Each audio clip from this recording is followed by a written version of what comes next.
Let's have a bit of fun till I downfall. My love, if you feel like I do right now, don't say you're on the run to the other side, my love.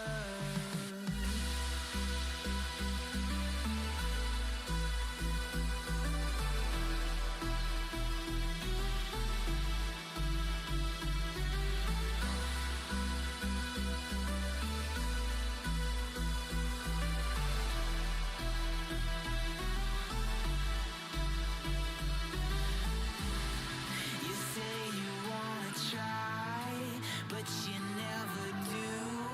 Sugar, there's a reason why we lose. You say you wanna cry, but you never do. Sugar, there's a reason why we lose.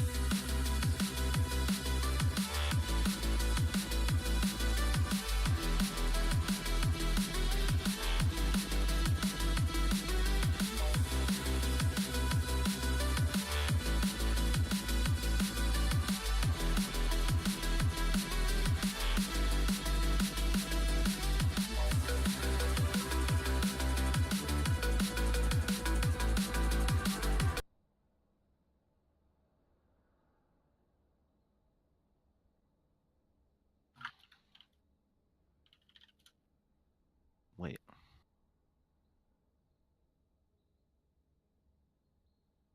I think Oh. we're here. Okay. Are we on stream and making sound here? We are making sound. Oh boy. Okay, well, that's a slightly scuffed opening, but welcome everybody to EQ Week 5. I am here today with the boy John J. Hello. How are you doing, my friend? Hello, I'm doing very fine today. I'm finally here after 2 weeks of non-stop complaining in chat and then a week of actually being accepted as a caster and then not fucking being there for the cast. But now I'm here finally for week 5 and I'm glad to be casting a game here in EQ. Yeah, we threw up the John J signal, but there was no response. But now we have him in the room here to bring us today's games.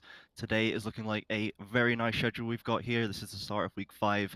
Only IGNI remains undefeated at the top of the standings here, though there are plenty of worthy challengers coming up behind them. Our schedule today, our first game will be Fat Raccoons versus Venoshock, followed up by Fat Raccoons again versus IGNI. Such a tough day for them today, and then rounded out by NOX versus Genesis Green. How do you feel about these matchups today? I would say, well, if we're looking at the first one here, I think I'll touch on that later. But the other two, I mean, IGNI probably gonna take their game, and I'd say the last game, I kind of want to say that I think Nux is favored to an extent, but I think that's probably one of the closer games today. But I do think this is the first game we have here is definitely gonna be our closest one. Yeah, I think the predictions also reflect that. Everyone who has jumped in to have their say there, it's actually the closest one today by far. We have Fat Raccoons predicted at 55% to win versus Venoshock's 45%, despite the fact that Venoshock does have that slightly better record at 4-4 to Fat Raccoons 3-5. But I think you're right. I think this is going to be a very tight matchup. And we are jumping into pick and bans here. Very prompt for you guys. Going over to the first bans, which I believe have been lost from Venoshock due to, I think it's a substitution. Yes, they did have an emergency sub. As we can see, Novus is playing top lane. The mid laner, Space Dog Leica, wasn't able to make it, so Sabbath will be filling in mid, and Novus will be playing top. So they have lost their 3 first bans, which the most important thing to take away from that is that Kled is going to be open for a red side first pick from Pykex. I don't think there's any other bans versus Fat Raccoons here that's actually that valuable, but Venoshock definitely have to have something prepared for the Kled, and that's probably the most important thing here. Yeah, we have only seen Pykex's Kled once in EQ League, as far as I'm aware. That was back in week 2 when he went 20 kills, 1 death, and 7 assists. It was an absolutely spectacular performance from him, and I guess we'll be looking out to see if he can make that one a repeat performance here. To go on to the bans that we have seen so far, they have taken away the Vlad on the side of Fat Raccoons, which I think is definitely aiming towards Sabbath. Even when he was in top lane, he was very favored on that champion, very comfortable with it. And Vlad is someone that can be brought into that mid lane with great effect. So I like that takeaway from them. Yeah, Sabbath is for sure like one of the better top laners when it comes to mages. So him playing mid over Novus is like makes a lot of sense, and the Vlad ban also makes sense in that regard. I think the new ban coming in is one that I was thinking when doing prep for this game. What are they going to ban against Charlie? Because the man can really only play Camille, from what I've seen. But I have noticed that he's been playing Nunu a lot in Season 9, which is a very unorthodox champion. And I guess Fat Raccoons are kind of scared of it because they decide to ban it, and then they also ban Lucian, which is like the safest blue side first pick AD carry in the game. Yeah, so they have left the Camille open, as you said, so that we might see the one trick continue that streak going into this game. First pick hovered by Novus is that Cassiopeia, an Cassio. S tier mid lane for sure. Definitely a very strong pickup. Doesn't have an awful lot of bad matchups in that lane with the new way that it is played. And I think Sabbath, given he is now in this mid lane, getting him a really strong lane mage pick like Cassio is definitely worth their time. He's really had the most success playing carries in that top lane in this league so far, like your Urgots and your Aatroxes and your Vlads. So he's definitely comfortable being a primary damage source rather than more of a utility or peel focused player. Yeah, I was going to touch on how Cass can actually be flexed both top mid and bot lane, but we have now seen the Kled login from Pykex, of course. Yes. First pick makes a lot of sense. I think everyone was expecting Kled No to come in here. surprise. Yeah, no one's really surprised. So I'm very excited to see what Venoshock decide they want to take up against his Kled, because it is very brutal. It's by far his best champion. Maybe go as far as saying it's his only champion. So I'm kind of looking forward to seeing what exactly they're going to play against it, and if Pykex can actually show up. And we also now have Quantum Charlie, the man with one champ in his champion pool, and Kimmel has been locked in for him. I'm surprised that they didn't take the Camille for Wayne M. They were hovering it quite a lot, and I think Wayne M would definitely be comfortable on that. We've seen him have some very good Lee Sin performances, and I think the different, especially in the early game. So I would have liked to see that taken away, honestly, but I guess they're comfortable going up against Quantum Charlie's pick, and they've got something in the tank to counter that one away. The first three picks for VNS are rounded out with a Shen that I assume will be going on to Novus in the top lane.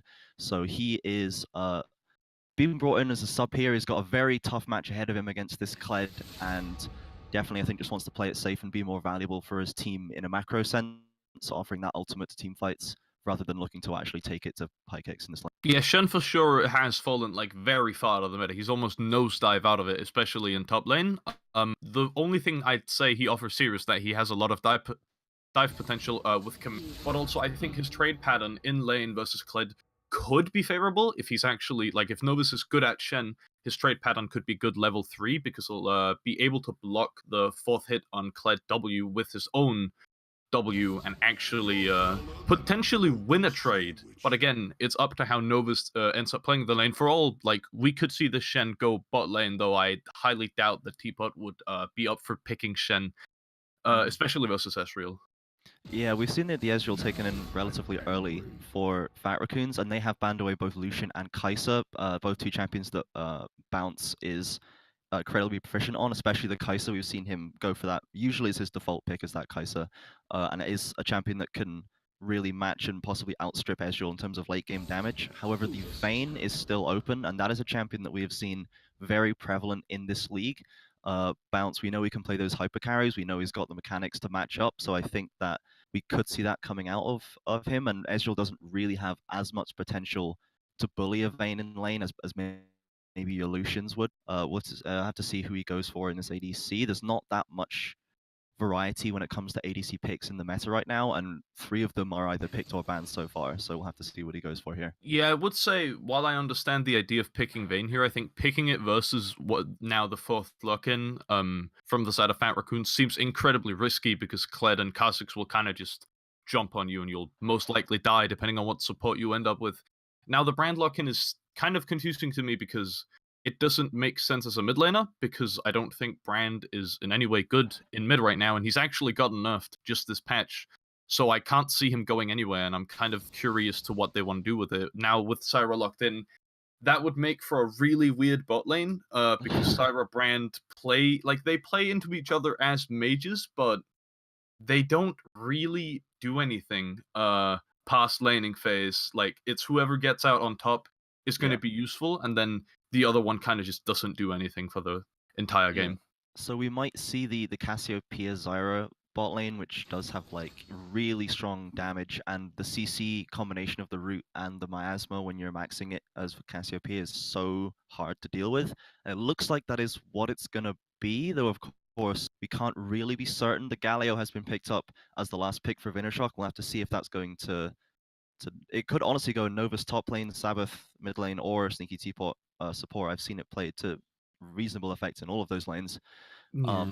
And the last pick is going to be the Akali locked in for the side of Fat Raccoon. So that is most likely going to go to Yoichi in the mid lane, looking to be dominant and take it to Sabbath, who is not playing in a lane that he is used to. So I do like that pick. It's one that can hopefully be abused by Fat Raccoons. Yeah, Fat Raccoon should be able to play around this if Yoichi can actually win the 1v1. This is assuming that Galio is going mid, but I think Galio can like mostly be self-sufficient in the lane and not just completely throw it away, even though he has been nerfed. And I'd honestly say Galio isn't really pickable. I'd actually argue that Galio is a bad pick. The only reason Galio makes sense here is because it looks like Venoshock are running like an ultra dive comp with basically Camille just going in suicide bomber style and having a Shen ult and a Galio ult on top of him and just praying that he doesn't die. And it's kind of going to be up to Bounce and Teapot to do the damage for this team, because I don't really think Sabbath is going to be able to get much off on Galio, and neither will Charlie, because I think he just gets blown up versus like a full damage, no tank team comp from Fat Raccoons.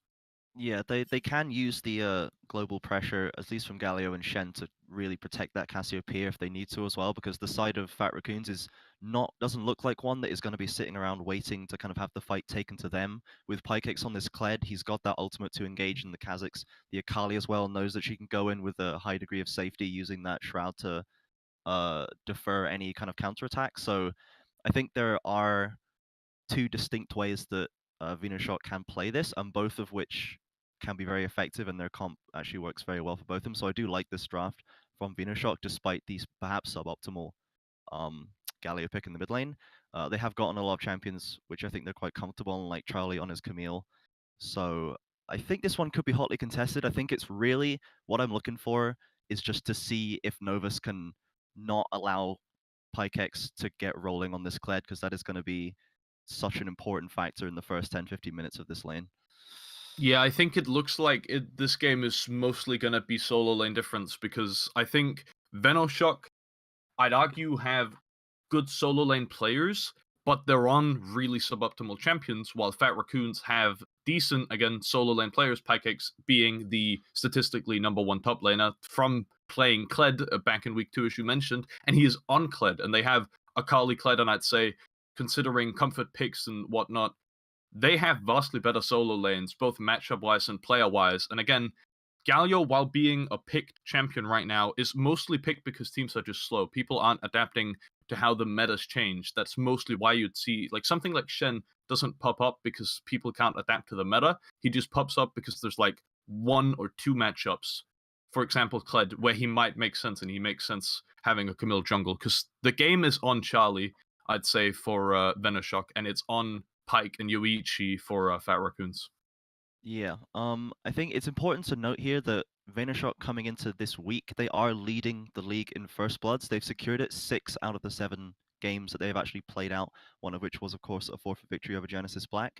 So they have definitely shown that they can take it to the enemies in their solo lanes, despite potentially not having the best picks, though obviously it's going to be a big test for them today. So they have got that First Blood 6 out of 7 times so far. However, they do not secure the first tower when they do that. They have actually only taken down the first tower of the game 1 out of 7 times. So they do have that dominant laning if they allow themselves to have it, but perhaps need to work on translating this advantage better into an objective to help snowball off this lead, because the snowball meta is incredibly real right now, as you say.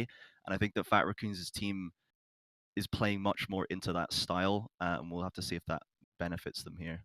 Yeah, I absolutely agree. I think this is a lot of it's going to come down to which team is going to get advantages in lane, who's going to get kills, and then who is going to be able to translate these kills into anything of like substance. Because if they don't get any objectives from having superior solo laners for either team, then it's just kind of useless, and nothing ends up really happening with what they they'll end up sitting on.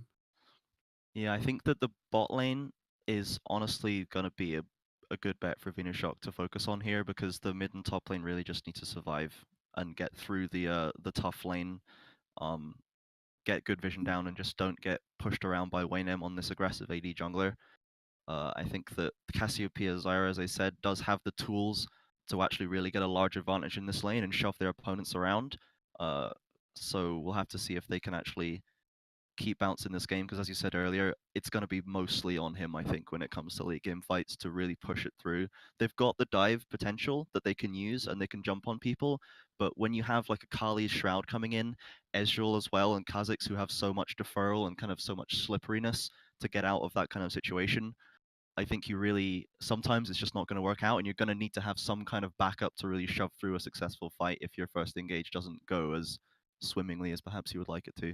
Yeah, exactly. Because Venoshock is kind of building on this idea of Camille goes in, we have to win the fight off that, or we can't really win the fight. Like Fat Raccoons would have to kind of, I'd say, semi-throw a team fight if the Camille engage goes wrong and they still manage to win the fight for Venoshock. It would be probably on Fat Raccoons to mess that up and fumble how they kite back, because they are, again, a team with literally no tanks who have really they have good early game, especially bot lane with really high poke, and they have great late game. I think Akali, Kha'Zix, and Kled, and even Ezreal. I think actually Ezreal has really good scaling with how he's currently being built. So it's kind of up to them to get the game rolling, because Venoshock wouldn't mind just passively scaling for 30 to 40 minutes. That wouldn't be an issue for them. It's really only an issue for Fat Raccoons if they can't get the game rolling. True. Akali has taken the cleanse as well for Yoichi here. I do like that pickup against Galio Camille combination, where they just have so many. If like the Camille can come in and flash on you, and the Galio taunt can actually just lay it down right over the whole shroud. So it's you don't have to be quite as precise when you're keeping the Akali around there. So I do like the cleanse to give him a little bit more options to get away. And we are going to get into the match here onto Summoner's Rift for Game 1 of Week 5 Equinox League. We have Team Venoshock versus Fat Raccoons. Definitely looking forward to this one. A lot of interesting strategies hopefully going to play out, and we'll have to see if they want to have any spicy level 1 plays, which I always like to see myself, or if we're going to have a little bit more of a chill one. Yeah, I would assume if anyone's going for level 1, that would probably be Venoshock, because they do have Camille. There's a chance he starts E, though I doubt it. I think this should just be regular covers. I think what's going to be the most important thing to follow here early game is definitely jungle pathing. Because it's kind of up to, again, it's up to Charlie to keep his lane as safe, and it's up to Wayne to get the game rolling. Because I don't think they're... I mean, they could potentially get the game rolling through 1v1s in lanes, but it looks like Venoshock are going for kind of controlling the top side jungle of Fat Raccoons here with a 5-man moving in for a single ward. Yeah, Waynem definitely giving it the respect it deserves. They're moving out, and that is a nice deep ward, so they can get an idea of his pathing going in early here. They are going to go back to their regular lanes, and looks like there isn't going to be any pressure or ward placement on the bot side from Fat Raccoons to match this one. Everyone is just going to go back. They're going to chill out, and we're going to go into lane nice and calm for everybody. Nice and slow, yeah. Nothing should be happening early game. There's nothing... Wait, there is something out of the ordinary. Have you noticed the brand support with a Doran's ring? Oh, because I just realized Olympia certainly doesn't is. have a support item. And he is not going to be able to revert that purchase. No, well, I guess he's definitely looking to get a kill in the first 4 levels, I suppose, is his plan here. They do have a ward in that brush. They are going to look for this level 1 damage poke to get ahead there. Let's see if they're going to go for it. Oh, they seem to have jumped the gun a little bit. Only 1 W from Brand off there. The Comet does a little bit more damage plus the passive, but it's probably not going to be as much value as they could have gotten there. Yeah, he does get 1 W down, but there's really no value to it because Cassio doesn't have... Like, her issue isn't getting poked down here, and he also doesn't have the Spell Thief, so he doesn't gain any gold. It's kind of just, I hit a W on you, haha. Gotcha. Nothing Penguin really dab happens. So, yeah. Yeah, Penguin dab emote and just walk away. And they've also used a ward in Tribush, which is, I guess, good versus Camille, but Quantum Charlie actually really intelligent pathing, because they see bot lane trying to cheese. He knows he can just get the entire bot side jungle of Fat Raccoons here, and he's really hard punishing, actually, that Pushcan Olympia decided they wanted that level 1 poke. Yeah, it looks like top lane is trading blows pretty heavily. Novus actually coming out on top early on here, though of course Kled with the Skarl passive to revive that big health bar if he manages to stick around. Looks like they're just gonna poke each other and walk it back for now. Mid lane as well, going slightly in the favor of VNS in this trade. Here comes Camille for that first one. Here comes the taunt. Excellent taunt from Sabbath. That's going to be a clean first blood picked up by the Galio. Kali really just had no idea that was happening. Camille coming from that bot side jungle, as you said, noting her invade there and got such a good start for this mid lane. Yeah, that was actually like near perfect with the timing from Charlie. Didn't even flash, it was actually Sabbath that set most of that up, and I think most of that is due to communication issues on the side of Fat Raccoons because they don't actually know, or I don't think they knew at any point that Charlie was invading on their bot side. So having a Camille come from your own blue buff, like out of nowhere when you're level 3. Here comes the root onto Ezreal, not going to follow it. Nice E there, buffering it to get out of that root. Nothing really happening bot lane. I think the brand item mishap kind of does put them behind a bit in pressure, and also he's just going to be behind until he buys a support item. Yeah, I guess So as soon as they recall, the deficit is really going to show, as the Zyra is going to be able to get more up into those items faster in this lane. And the brand looking for this early kill has not really achieved it. They're down in CS, they're down in health, they're getting shoved in. They don't have that good vision around it. They do have the scuttle that Waynem has managed to pick up on the Kazakhs, but that's about it for them in this bot lane. Yeah, just from pure poke, the Cyros actually up about 120 and almost like edging to get onto 200 gold lead on Olympia, which is really bad for him because Brand needs to snowball, and if he's 200 gold down just because he bought the wrong item, which doesn't even offer him anything because he's not doing anything with this Doran's ring, Yeah. he's just kind of throwing the lane lead that they could have potentially had. Yeah, we see Pykex once again getting assaulted by Novus, shoved in here. Does get knocked off. Skarl will be back on as soon as possible, I imagine. Yoichi as well, still down. This definitely is Venoshock asserting their dominance early. We've hit a 800 gold lead in the first 5 minutes of the game, so they are definitely in a happy spot here, given that all they really wanted to do was not in their lanes, and now they are taking it to Fat Raccoons in this game. Yeah, absolutely. It's actually surprising me a lot that Fat Raccoons aren't getting anything done in their lanes. Like, Pykex isn't, as we see him trading here, he's not actually winning these trades because the Shen is trading really well. As I mentioned, the trade pattern of Shen versus Kled is actually favorable for going him. in for more damage. He's not going to be able to get a kill here, but definitely Yoichi needs to keep on his toes. Yeah, they're actually just losing in every lane, and they're losing pretty hard. I think top lane is the only salvation for Fat Raccoons because Pyke does have a CS lead, one not very big, it's still a lead, and they kind of have to look for the smallest scraps here if they want to have any chance of scaling, because I think they get outscaled, and as I mentioned, Venoshock are fine with just letting the game go to 30 minutes without anything happening. So if they can win their lanes while scaling, they win. I mean, it's up to them to throw the game if they have to lose. I think I do want to see Waynem come back to this top lane, given that Novus has demonstrated he is thoroughly up for fighting Pykex if they go for trades. He will happily scrap it out with him, and he didn't actually have a ward in top lane at any point, as far as I could tell. So Waynem did come through and clear one in the tri-brush, but I want to see him come back to this lane and try and get Pykex rolling, because Novus doesn't want to get shoved around by Pykex, but if he gets a bit too aggressive, he might end up getting punished if Waynem's there to back him up. Yeah, Novus is not, he's ready to kind of throw down here, but he is getting shoved in. He hasn't gotten his first recall off yet. Pyke with no TP now did get a recall, but this also means that it's even though Shen is level 6, it's very risky for Charlie or Sabbath to look for plays with that in mind, because their Shen is going to be ulting in with half HP and no items, as Sabbath is scrapping it out here with Yoichi. Charlie here, Yoichi in that shroud. It is 2v1, but looks like VNS do want to get out of here. Oh no, here comes Charlie, got quite low there. Waynem looking to back him up. Yoichi looking for more damage here, going on to Sabbath. There goes the ult down. No kills secured, but definitely pushed out of that jungle, as we see that a lot of wards were placed on the bottom side, all through that river for Venoshock. Quantum Charlie looking for Waynem though, may have overstepped his boundaries. It does manage to jump away. Quantum Charlie low again. Yoichi wants to possibly finish him off. Here comes the flash in, the shroud. Here comes the taunt. Very nice by Sabbath. That is going to save up that Camille. His teammate coming through big for him there. And Quantum just needs to retreat back to his base with his tail between his legs. Yeah, my god, that turned scrappy really, really quick. Yoichi thinking he can get that kill, but not really, like just barely edging Charlie with this Q and not hitting anything else, so they don't actually get anything, and it ends up being a summoner spell lead, if anything, for Venoshock. I'm actually surprised that the initial fight that Charlie didn't pick that back up, because Novus had just recalled. He was sitting full HP in base with Shen already, and I actually think they could have fought that. But I think it's fine for them still getting out, not dying. Wayne M doesn't gain a giant lead on Charlie in any way, and mid is still a really, really big lead for Sabbath with the kill and actually being up a lot in XP. And also now Yuichi doesn't have flash, so now he has to play extra safe because Charlie's going to hit level 6, actually has hit level 6 now, and could just run mid and kill him.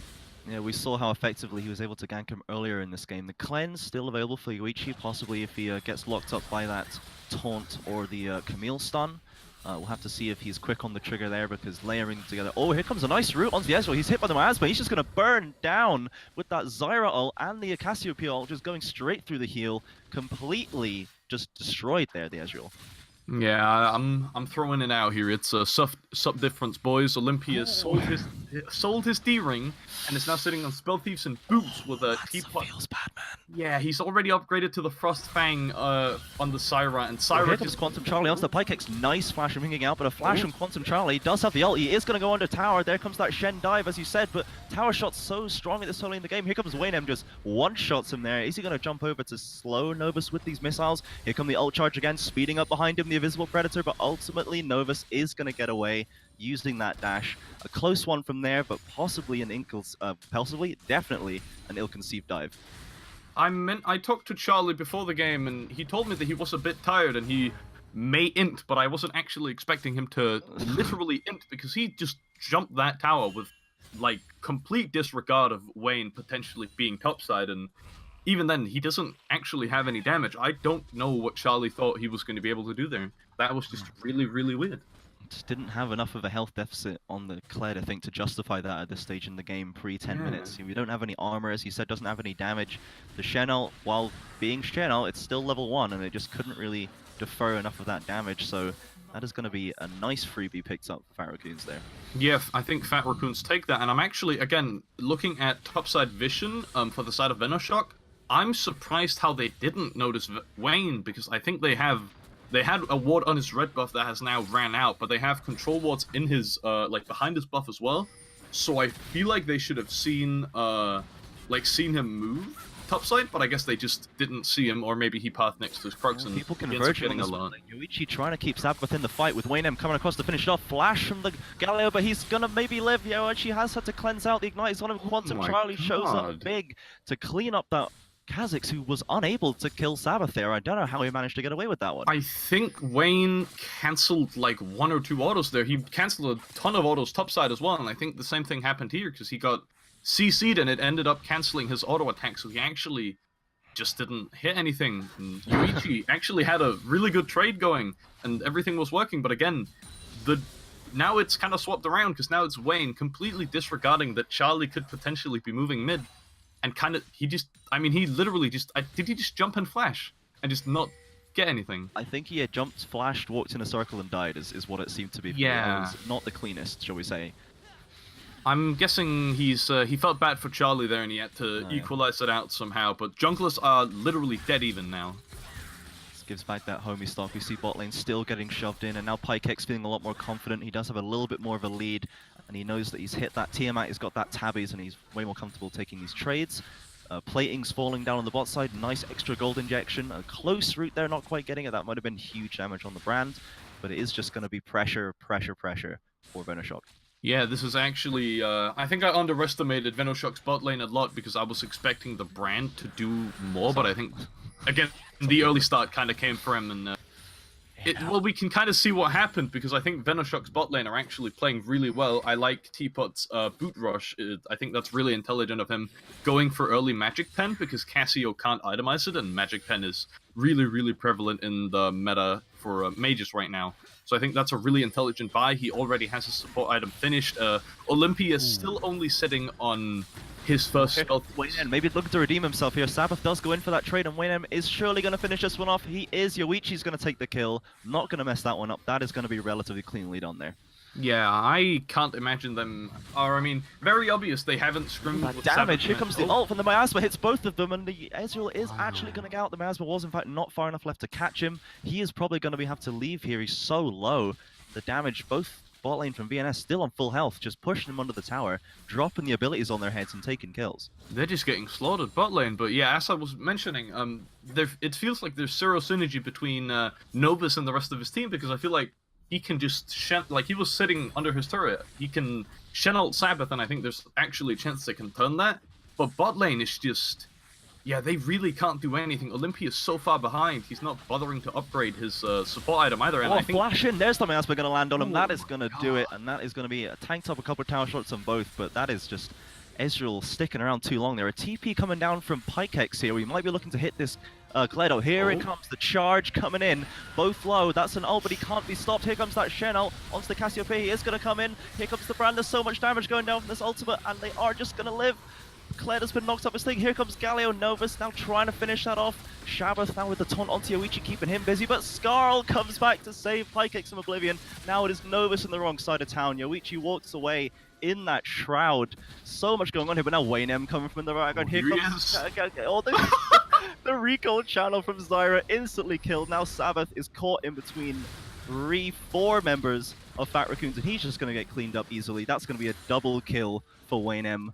Oh my goodness, John Jay. Fat Raccoons actually just got like a 4 for nothing there. I really, really like that call. Pykex TPing in and just charging down. He knew that this was the make or break moment. The game was over if he didn't go for that, and they played it. I'd honestly say almost near perfect. Olympia got a ton of passive stacks off and got his ulti on multiple members there. Really, really good, and I think this throws kind of a wrench in the plans of Venoshock, because now Yoichi, Wayne, and Pykex are substantially far further ahead than their lane opponents or matchup opponents here, considering that Sabbath and Charlie started this game out with a pretty good lead, are now really far behind, so now Venoshock actually only have bot lane as their only winning lane. Pushka getting shoved right back to his tower by Bounce here. Not going to let him get a free recall on there. It's important to note that you said that there's so much magic damage on the bottom side from this Cassiopeia and the Zyra that Ezreal has had to rush a Hex Drinker before even completing a tier item or a Sheen or anything. Like, he's so far behind in this build path. Yoichi actually wants to come back and push this advantage even further. Here comes Blue Team. They're up to this nice Ezreal catching his Zyra. She's so low here, but no committal from Yoichi. Yeah, with 15 minutes in and Ezreal doesn't have Sheen, I feel like he's been completely handicapped by the spot lane. While I think I can see the idea behind going Hex Drinker, just go Merc Treads. Like, Yeah. Ezreal is one of the only AD carries in the game right now where you have complete like freedom with your boots, because normally you go Ninja Tabbies just because it's Tabbies, and you don't really need the CDR from the Ionian boots that he's gone here. So I think just go Merc Treads, because he's completely delaying like everything in his build. He needs the Sheen because he needs Iceborne again, obviously. While there is a lot of magic damage on Venoshock, Charlie is gonna like completely tab him. I think right now even he loses or he loses 1v1 to Bounce anyway. Like, the Hexdrinker doesn't actually offer him much, because if he's caught, he'll die no matter if he has Hexdrinker shield or not. Having the slow is probably going to be more valuable as well from the Iceborne, even against this Cassiopeia, to actually, if you get landed with that Q, she's just going to come at you hard with this miasma, and having a better kiting ability with the Iceborne slow, I think, could be valuable here. Sabbath looking to try and catch Yoichi. Yoichi's going to sniff that one out, not going to take that trade. It is actually going to go back in. I tell a lie. Quantum waiting for him. Here comes Kled, though, to save the day. Charge again. Quantum Charlie. Nice use of the locket there, and Sabbath's going to flash away, leave his friend in the lurch. There goes the ult from Charlie. Not quite going to get away with that wall jump. And now they are retreating to their tower. Sabbath still wanting to get that double taunt off, but they are going to walk away both with their lives. Bainem coming now around the side, looking to finish this one off. He has hit a nice little lethality item there, and he maybe wants to look this one off, or they will just go back to this tower, proc that Demolish stack. Yeah, I think they get first turret here. Really good move. Bainem wants to go back in. There's a Shen onto there, and they are going to taunt up Yoichi under the tower. He's probably going to go down here. The Ignite is ticking, and the Shroud is keeping him alive, but that is a nice blind taunt from Novus. Catches him, shut down onto Charlie, getting him a nice fat chunk of gold here. Yeah, I think if they'd gotten that... Oh, wait, here we're comes fighting another bot lane. Zyra ult. Well stopwatched by the brand. He is going to live this one. And here comes Waynham now to punish this gun. He is just everywhere on this map right now, ulting in. That's a flash in. Dodges the Cassiopeia ult. Is he going to get a double here? And now here comes Sojin to get that finish off the kill with the Ezreal. The TP in from Novus as well. Not really anything he can do there. Far too late. Jungle is ruined. Holy moly. Wayne is actually everywhere, as you mentioned. I was questioning mid lane why Novus wasn't ulting, but they saved that Shen ult for like the perfect time. Really, really good blind taunt onto Yoichi and actually catching him out. So while they don't get the turret for Fat Raccoons, Wayne is really, really quick to move, and Olympia, really good stopwatch, while still, he is so far behind this Syra still, almost, or just around 1,000 gold down on her. Still hasn't upgraded his support item, but they may actually now be able to pick up a bot turret, which should help Sojin and Olympia kind of get back into the game slowly.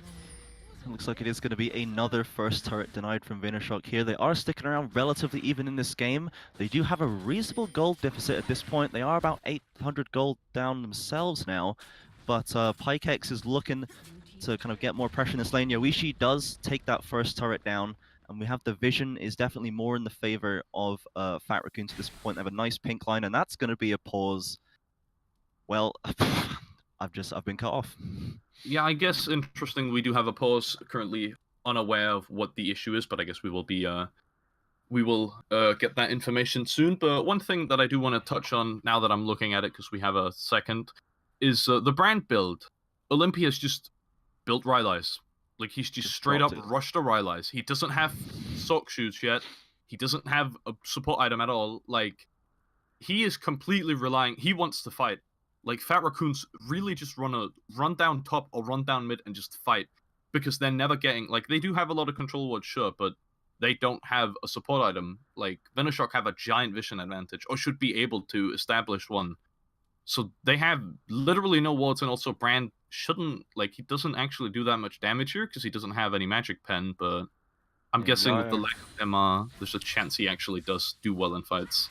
We are going to get back into this game here. As you said, he doesn't really have any magic recovery, no mana recovery, I should say, either. So he does need to just kind of find this one big fight that he can just drop all of his damage and get that slow to keep people in line for Yoichi to run around and finish them off. Pykex's ultimate is ready. His TP is almost back up as well. He's recalled and is not going directly back to top lane. I think maybe he's going to turn his attention back there now, but I think they want to fight, and looks like Venoshock are going to converge on this dragon, so we may see a scrap over this. Yeah, I think they're just... Looks like they're coming down for Yoichi, actually. He has got 4 people converging on his position. The Akali, very slippery, of course. He does have flash. He might get away. Oh, that's a nice taunt from Sabbath, but he is going to use that ult to get out of there. And now it is side of Fat Raccoons converging maybe on the top side to try and get something off this pressure that's all been dropped onto the bot lane. Yeah, well, that is a really good play, actually, going for Yoichi, because just burning his ultimate means that now he's unable to teamfight, and I think Fat Raccoons are recognizing this, and they're moving 3 people top lane to collapse on Novus and get in that tower. But the Ocean Dragon does go over to Venoshock. I guess it's a nice pickup. It helps them kind of play safe. They do have a lot of mages, so the mana regen is going to be really good for them. But they don't get much else, and they lose a turret, so the gold lead still is in the favor of Fat Raccoons. They are now hanging around, possibly to look for a fight in this mid lane. Kled has that charge waiting. They might just go for this Rift Herald, though. They have the vision around it. Yoichi split pushing in that bottom lane, and Venoshock back off to this mid lane to kind of regroup and reorganize and think, okay, who's got to go where? What do we need to do here? What do we need to do to stop getting ruined by these engages from the side of Fat Raccoons? Yeah, exactly. They just need scaling right now. I think it's kind of interesting. I just realized now that Galio is running Ignite, which kind of leads him to have a worse split pushing capability, because he can't ulti from bot lane to, say, Baron Pit if a fight breaks out there. And I think they kind of want to 1-3-1, because they just want the side waves constantly pushed for the side of Venoshock, so they never have to like go for a wave that's being like pushed in, because Pykex can just sit in a wave and Yoichi can just sit on a wave in the side, and they need to be able to match that. So if a team fight breaks out, say at Baron, there's a chance it's actually without the mid laners, and Venoshock need to be aware of this, because they need Sabbath more than Fat Raccoons need Yoichi right now. Very true, and it is the pace of the game is definitely slowed down here. Venoshock have realized, as you say, that they don't need to do anything that much anymore. They've gotten through that early game and mid game relatively unscathed, shall we say, against the Yeah. powerful snowballing lanes of Fat Raccoons, and now they just need to chill out, hit another item spike, and look for a big fight. Sabbath is coping that recall, just threatening and engage there, but does walk away. A lot of recalls, a lot of items being bought, a lot of wave management, quote unquote, here, so we'll have to see what the overall strategy is in the big brains of these teams. Yeah, let's see what I'm interested in seeing the bot lane buys here. It does look like Sojin is getting his Sheen now, and Oh boy.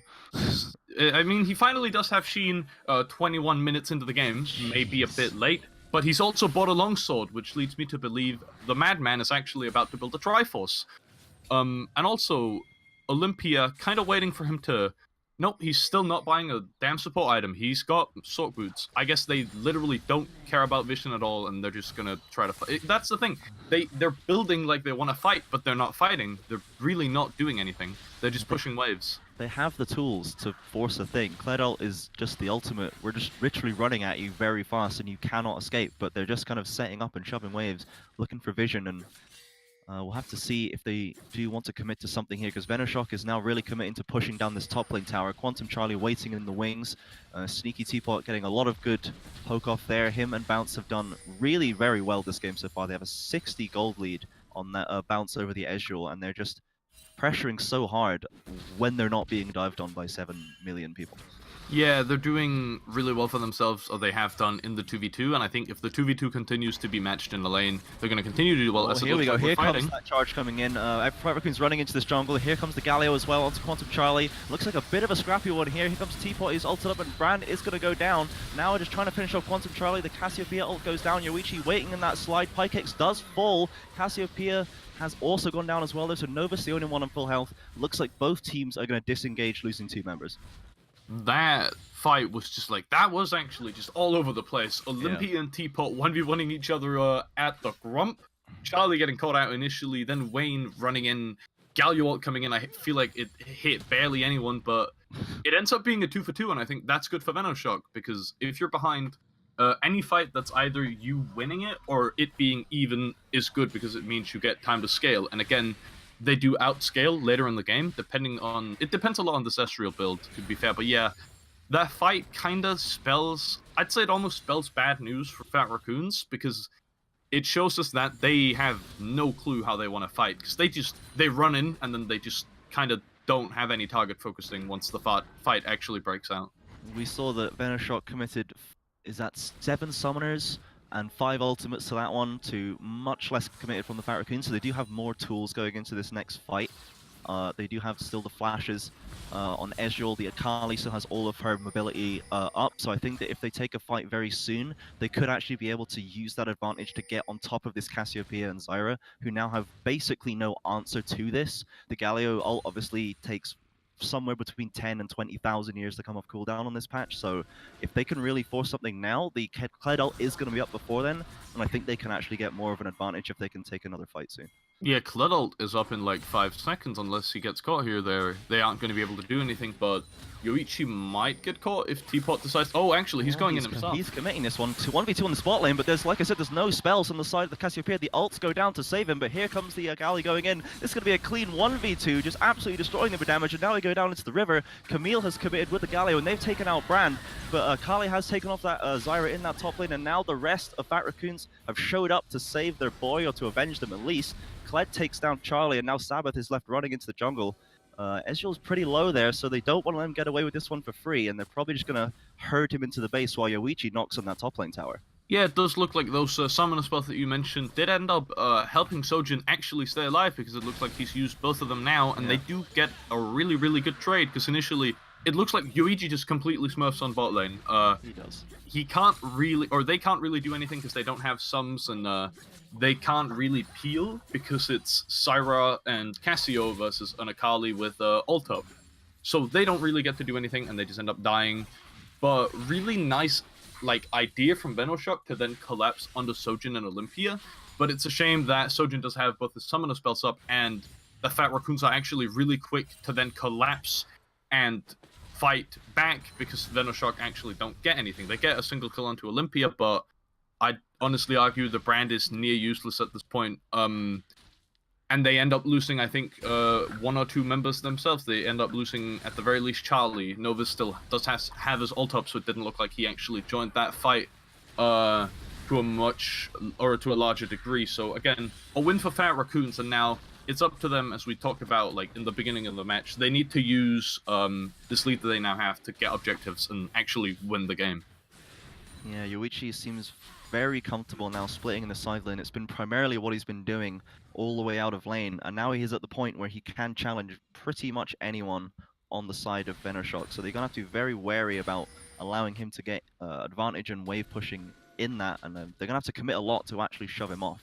So they're going to have to be wary of this one. Novus is down in the spot lane. TP and Ultimate are both up as the teams are kind of grouping around this Baron area, maybe looking to start something off. Kled Ultimate is available, I believe, but there's a lot of vision here to get cleared out, so I don't think we're going to see anything just yet, but both teams kind of dancing around each other at this point.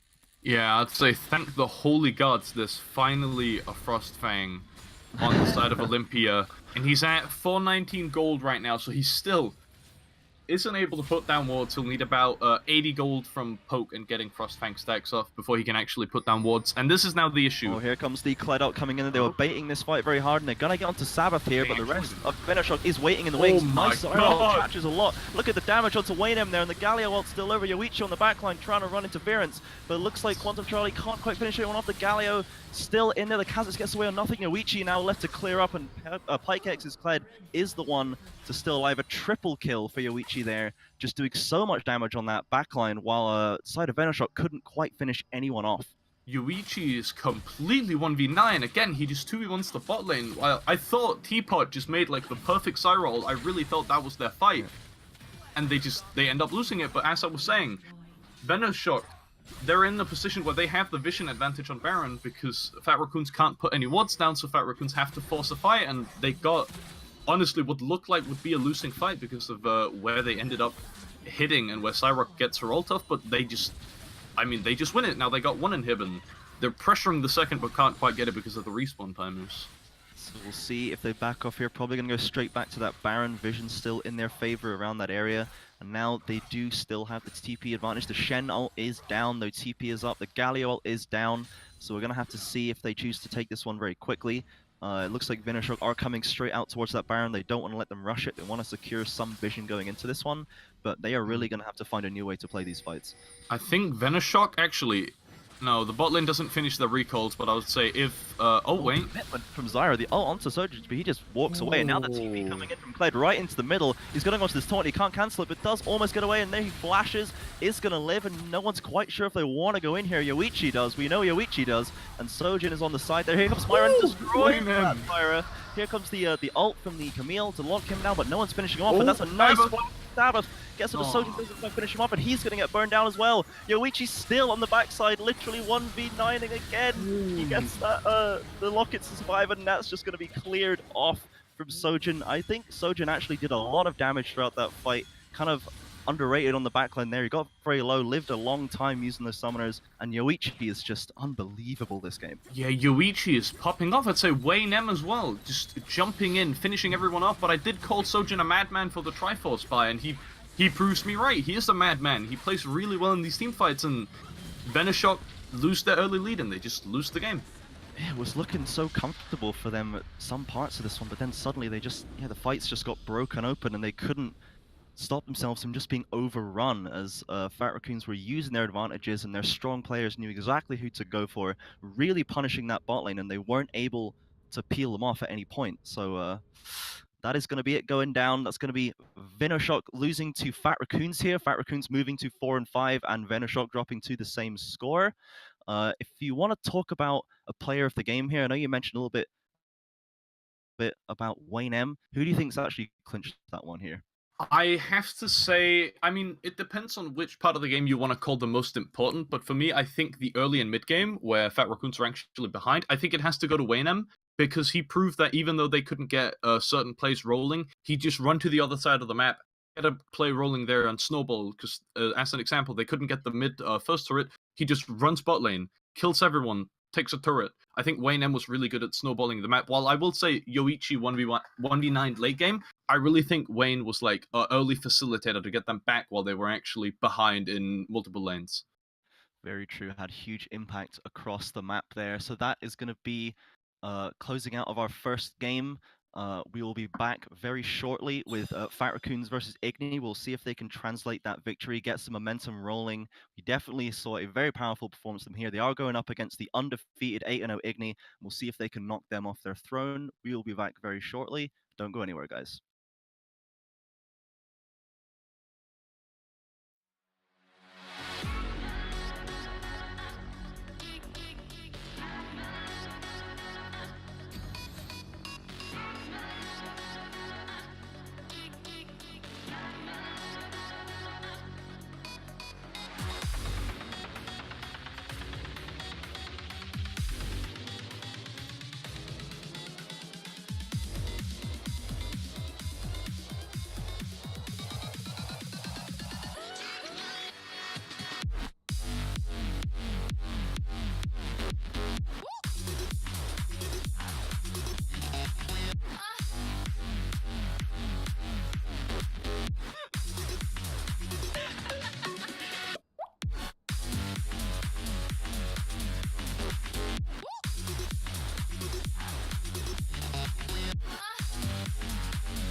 a messy mind. Think I need to help you. I'm gonna try. Cute as hell, baby. Hotter than flames. Wanna burn together in a million ways. Now let me take the lead. Know you wanna play with me. Got secrets you might wanna see. You might wanna see. You might wanna. I know I'm not gonna regret this. Wanna get reckless, put you to the test, yeah.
close to where we belong, and we're trying to go somewhere new.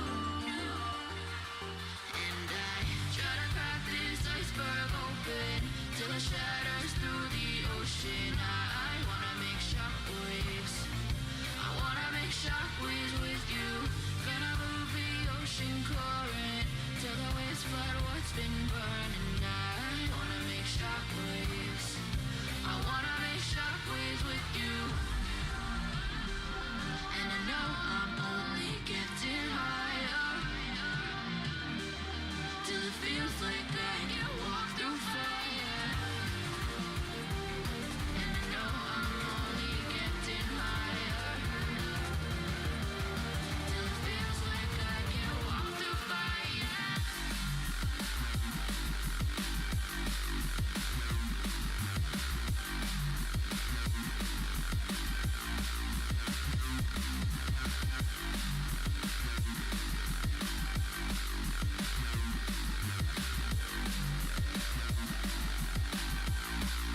Walk through fire.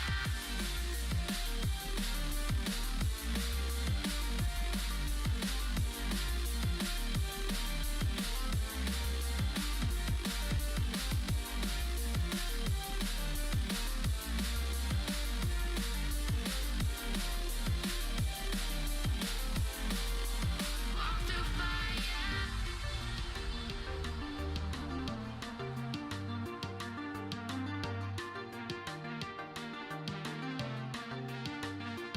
Trying to step back and see the view from above, 'cause I know that nothing lasts forever.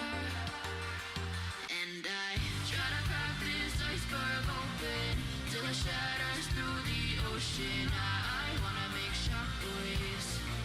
I wanna make shockwaves with you. Gonna move the ocean current till the waves flood what's been burning. I wanna make shockwaves. I wanna make shockwaves with you. Shockwaves with you. Shockwaves with you. Shockwaves with you. Shockwaves with you.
like the street lights lit this town, like a fire in a blaze, gotta burn it down. Can't be afraid to leave this out. We got this far, don't know how. I see danger in your eyes. They know we'll burn down the night. Coming just like the sunrise. You know that we gonna let it rain. Tonight, we gonna let it rain. Tonight, we gonna let it rain. Just like the sunrise, we gonna let it rain.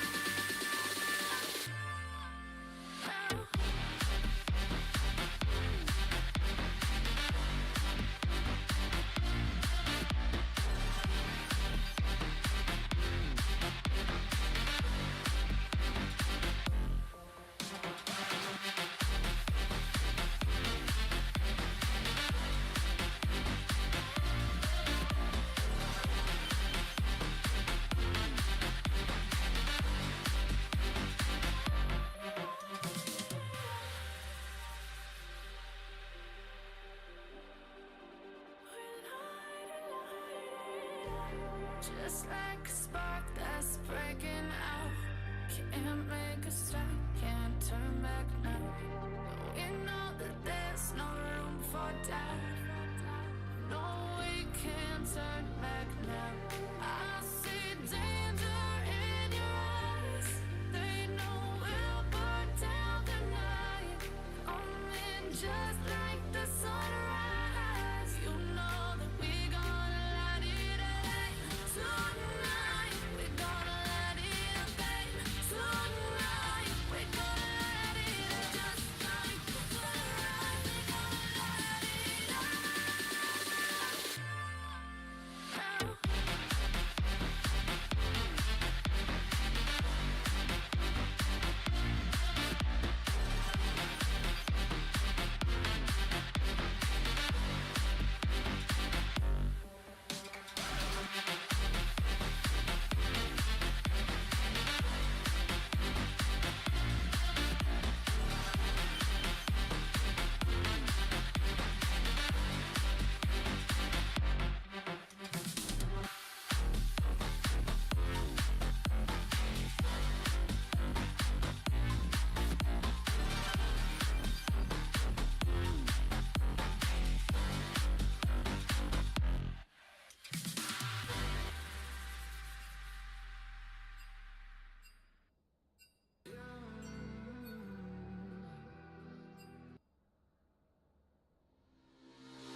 Nightmares creep while you and me repeat. This bittersweet heat is suffocating. I'm waiting and always hesitating. Kryptonite desires set my heart afire. Heart on fire. Set my heart afire.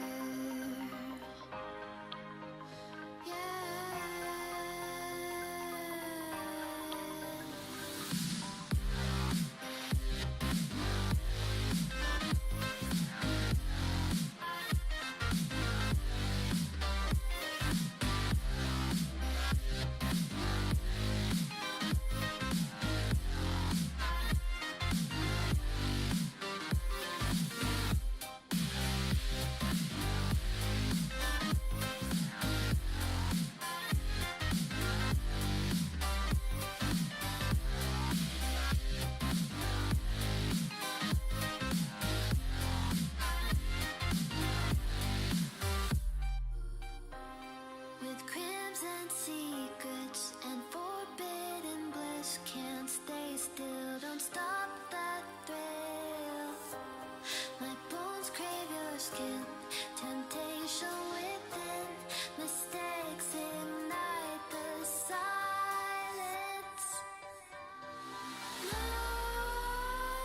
Nightmares creep while you and me repeat. This bittersweet heat is suffocating. I'm waiting and always hesitating. Kryptonite desires set my heart afire.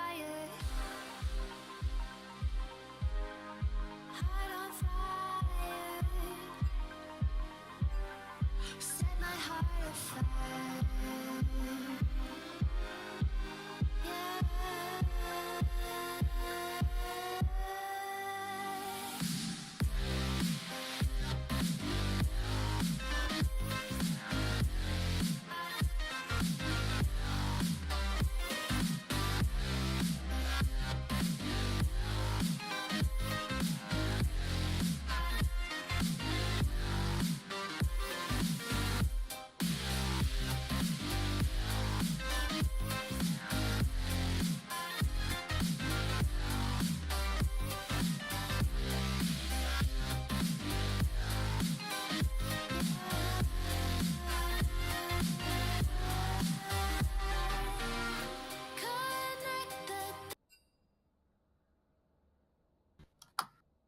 Okay, so Sojin's in mid. Hello there, ladies and gentlemen. That was abrupt, but we're going to get onto it nonetheless. Welcome back to this EQ stream. My name is Cradden, and with me on an emergency basis as well is my man Demo. How's it going? Hello, not too bad. Yeah, I'm looking forward to this game and see who can probably most likely have a 2 a week. Yeah, that's the one. IGNI, this is their first game today, but if anyone's so much as looked at the scoreboards, they'll see that they are currently 8-0. I've been given so many stats by Steam Golem that shows that IGNI are in their own league almost. They're dominating all sorts of stats on KDA, on champion damage, on gold earned, and they're very quick at finishing games. So Fat Raccoons, they've got the toughest test to go against, but they did look very good in the last game they just played. True. Yeah, they did a good showing. I figured that with having a sub AD carry, it may be a little bit more difficult with the strength of Cassio Zyra, but weren't able to snowball too big a lead. They came back into it. Wayne was able to get them going early game, and then obviously Yoichi on the Akali just killing the bot lane twice, 2 fights, and yeah, the game was pretty much done off that. Yeah, and the Yoichi's Akali was great. I think because Venoshock didn't have the chance to ban Kled, it's almost a massive advantage instantly handed off the bat to Pykex. So a massive credit to Venoshock for limiting the effect of Pykex's Kled, but it still has its own solo queue early aggression. It still gets all sorts of resources, and Pykex has even linked me the fact that he's in the top 7 Kleds on the US server. So Wayne M was able to get a lot of agency, built up a lead as Kha'Zix, and then made all sorts of successful roams onto the AP. Yeah, and it gives you that almost that free engage as well with the charge. You could just obviously run people down. One shoot at 6 and try and make map plays. Not so much that game, but yeah, we'll see if they respect it or not. If they okay, yeah, straight away. Yeah, no Cloud for Pyke this game. Yeah, first ban out of there for IGNI. So they're playing against Pykex, and a couple of the big bans that have been leveled against Fat Raccoons include the Jarvan, that's been played by Wayne M 3 times with a 2-1 record. Kled, of course, and Draven and Lee Sin have also been frequent bans. So Lee Sin going as well. Looking over the other side, Thresh and Rengar have been taken off the table. Other good bans that Fat Raccoons could throw down are Jax against Cream Soda, and of course Kha'Zix, that Sui Kadare has played 4 times without losing. Yeah, his Lee Sin last week going 2-0 on it was nothing short of what you would expect from IGNI, but yeah, I mean obviously banning that away from Wayne as well. It's sort of a ban against both. The Vlad, Cream Soda's been playing it a lot. The Rengar obviously, Sui Kadare hitting master on that. So it's just pretty much everything meta almost is open right now. You could take anything, which could be quite scary though for what either team wants to draft. And yeah, I think that Kali first pick is pretty smart. Yeah, very solid. It'll be Yoichi's second game on Akali in this Equinox League, and it will hopefully be Yoichi's second win in a row if Fat Raccoons have anything to do about it. It's very solid at getting those 1v1s, can generate a lot of lane pressure, and we've seen it draw a lot of pressure towards the mid lane or top lane. In fact, Yoichi is the number 1 mid laner for damage per minute in the entire league with 894. So really putting all of the eggs in the Yoichi basket from Fat Raccoons. Yeah. I know he missed, I think it was last week, maybe the week before as well. But obviously when he has played, he's been a standard performer for them, and really something that they can, or someone they can play around to try and take down IGNI. And with those sort of damage numbers, you'd expect him to do the same thing on Akali, but maybe against potential Cassiopeia might make it a bit harder for him to lane safely, might get punished for it. But yeah, good flex. That could be also going down to Mig Refugee as well. I like it when this sort of thing happens. I remember getting completely bamboozled by, I believe it was a NOX draft last week, where there was an AP champion, you couldn't tell where it was going, and I think Pandemonium had the same idea, with a Scion going in just about any position possible. So Cass Karthus could work in mid, it could work in the jungle, and if Darth Feskin has his way from MD2 Frosk, then he can also be seen in the top lane. Either way, we've got a lot of scaling on the team of IGNI so far. Despite the fact that their average win time has been 28 minutes, the fastest in the league so far, they've brought down some champions that can scale well, maybe get a Kleptomancy in with Ezreal, build up with the Tia and the Muramana, and just sort of hold lanes until we reach late game team fights. Yeah, I'm just thinking with the, they see the Ezreal, so obviously it's going AD. They still ban the Lysandra, so obviously they're thinking that the Cassio is going to be going top lane to Cream Soda. They take the Rumble, obviously feeling like they could be, Pykex will get pinched more. But you never know, could be the Akali top the Rumble mid. I've seen that a couple of times. I believe it was played by Crown the other night for Optic. So it's still early days. Lots of flex picks. It kind of makes it a bit more enjoyable when you're in the pick ban phase. Yeah, that's the one. You can sort of see the two teams try and outthink each other.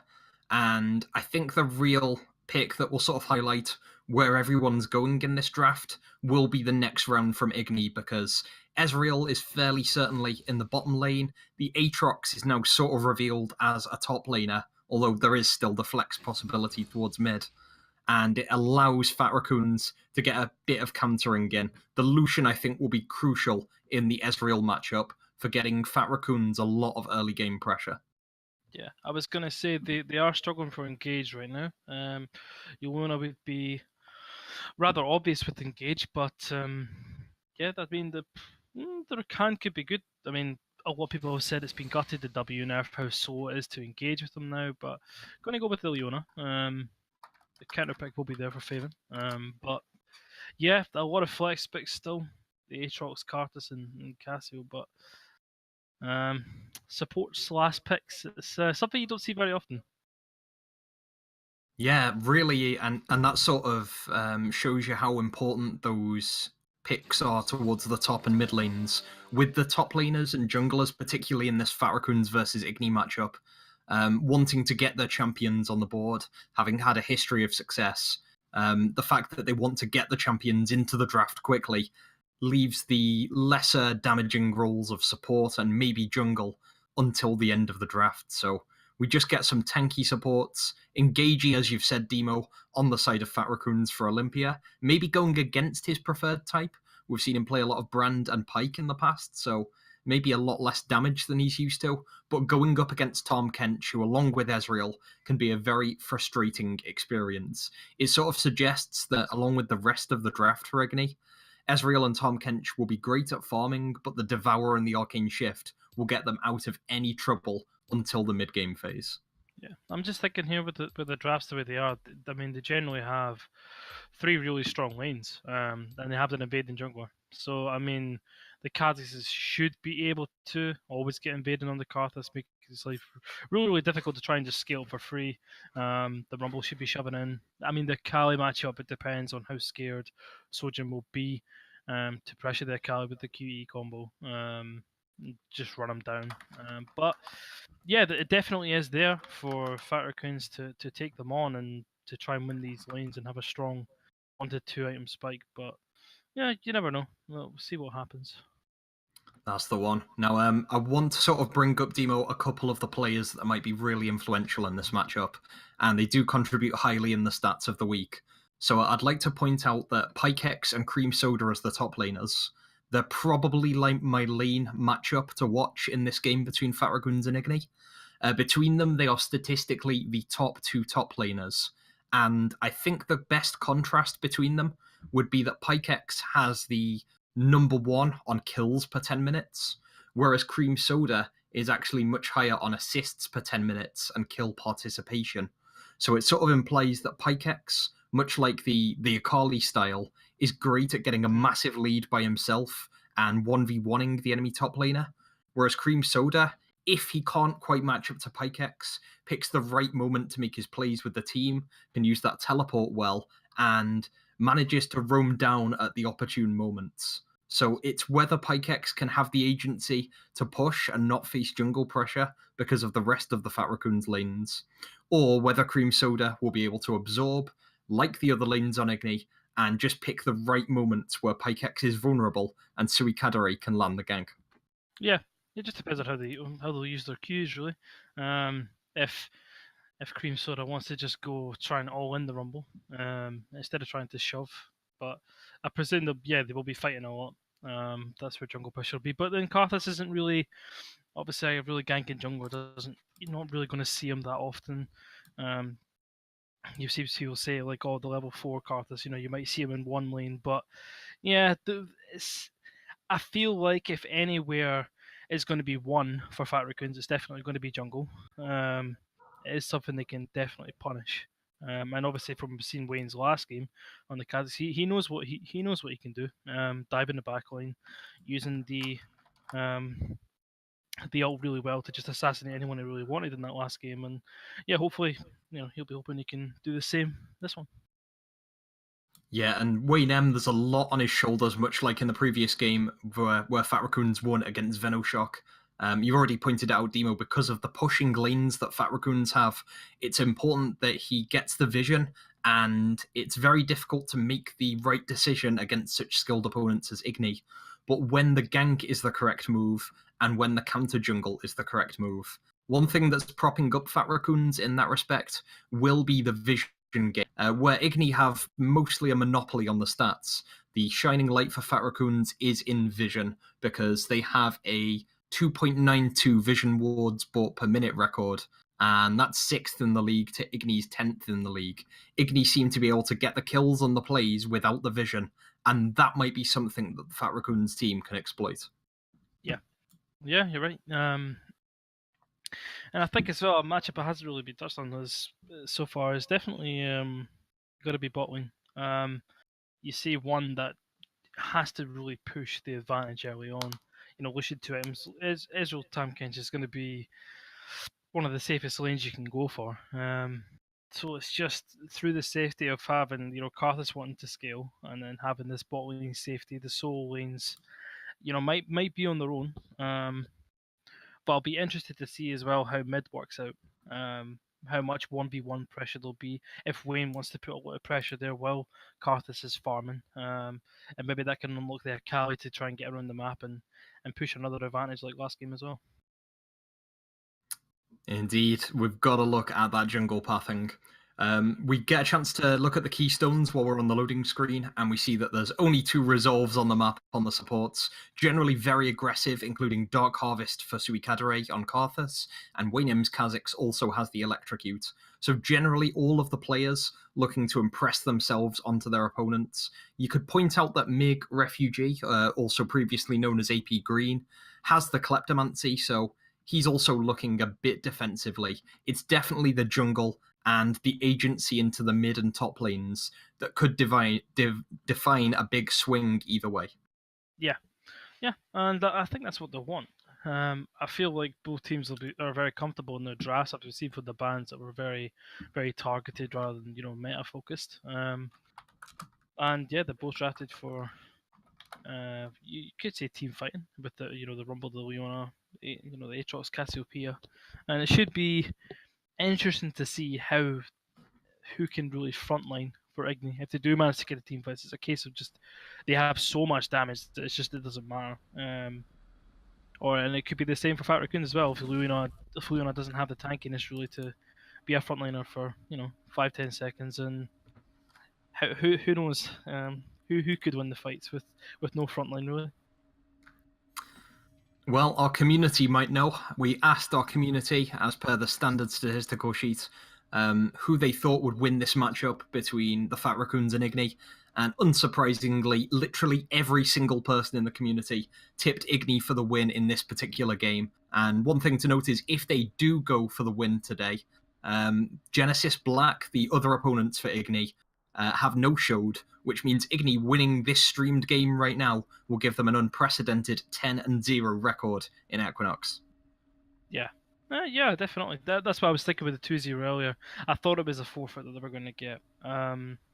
So yeah, if 10-0 feeling very confident, maybe this is just a draft that they're thinking, well, we could try something this game rather than something that's more standard, and yeah, they'll be definitely hoping it works out.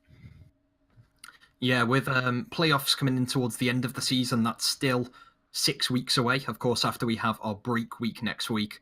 So with IGNI having such a commanding lead, if they can assure themselves of a top 2 finish, then that allows them to, as you say, get a bit of experimentation out, maybe try a few AP bot lanes, maybe try any role swaps or transfers that they were looking for, but maybe were apprehensive of doing because of the league position. But right now we're seeing IGNI in full flow, demolishing 2 opponents a week. And one great fact, actually, IGNI in the whole of the league play so far have not given up a Baron or an Inhibitor in any of the 8 games.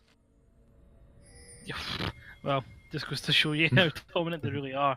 And yeah, we'll see if Fat Raccoons are able to break that. I mean, if there was going to be a team comp to do it, you would think it would be this snowballing one with the aggression that they have. But yeah, I would not be surprised if they came away with another win without losing an Inhibitor or a Baron. But yeah, we shall see. Devixel just going in with a big zoom in on Suikadari's Karthus there. Yeah, we're seeing the fairly defensive positions at the start. One thing to point out is that both Olympia's Leona and Faven's Tahm Kench are rolling with Minion Dematerializer, which will give them a nice bit of push, and with the Executive Relic Shield, will allow them to transfer that gold straight to Sojin and Refugee, the 2 marksmen on the map. It highlights the pressure that both of the bot lanes are looking to get forward. Yeah, and yeah, with the guaranteed gold that they'll get, obviously without getting poked out, we're trying to walk up for the relic stack. But yeah, it looks like they're both going to go for wards in the pixel brushes. Nothing really fancy going to happen. A little bit of poke starting off with 100 less health won't be too nice, but yeah. Poke fairly immaterial at this point, but Sojin getting his mana flow band off to a great start. Just wants to scale as hard as possible, and even though he has the Ignite rather than a defensive summoner spell such as Teleport, he will likely be going for the Tear of the Goddess, looking to slowly build up that power as we get towards late game, whereas Yoichi, much like Sojin in the bot lane for Fat Raccoons, has to get his power down instantly. That's a counter jungle demo. Yeah, you'd expect that. I mean, you're going to have an aggressive jungler, obviously, in the Kha'Zix, but he did go rather low from that buff. Obviously, starting the top side leash, he's only going to get 1 instead of 2 members, but yeah, looks like they're going to do a bit of vertical jungle, which, I mean, I wouldn't expect really in this matchup, but it's going to happen regardless. Yeah, and Yoichi spotted out instantly. You can see the counter. Suikadare on low health. He's got the Ignite, and Yoichi just walks away. First blood. He is trapped between a rock and a hard place. Gets away from the Death Defied. Running away from Sojin as well. And that is going to be a safe first blood for the Fat Raccoons team. Yeah. Really good knowledge. They're thinking that there could be a chance of vertical jungle, and I'm just going to go check. Obviously, Karthus has no way out, really. And yeah, first blood to the account. We seemed like he didn't last game, and yeah, it could be dangerous given this early start. Yeah, we see both sort of bot and mid lanes resolve themselves as the early vertical jungling situation happened, and both junglers going to go back to standard horizontal jungling. We're going to see the scuttles taken by Waynem, who, because of not dying and because of that scuttle, will get an early experience lead, maybe transition into a gank on Sojin into mid. 5-point strikes coming down from Yoichi, looking for the shuriken flip. Sojin getting out of there with the flash.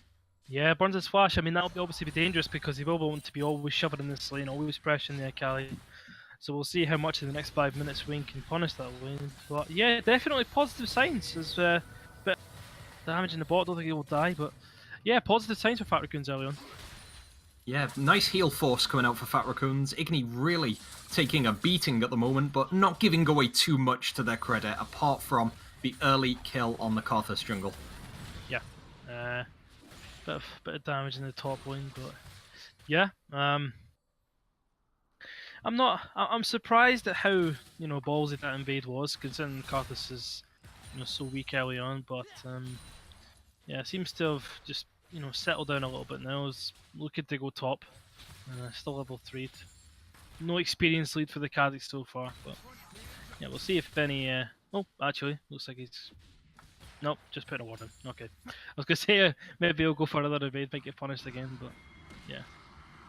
Ooh, and Suikadari putting down a lot of pressure on Yuichi, but Yuichi dodging the Skittles, getting the 5-point sustain down, and it's now Cassiopeia that will put a bit of pressure on. Shuriken flip goes in, Wayne M goes in, that's going to be a kill. Can it be a 2-0? Suikadari low on mana, getting out of the way. Death Defied, threatening again, and the final shot from Yuichi not forthcoming.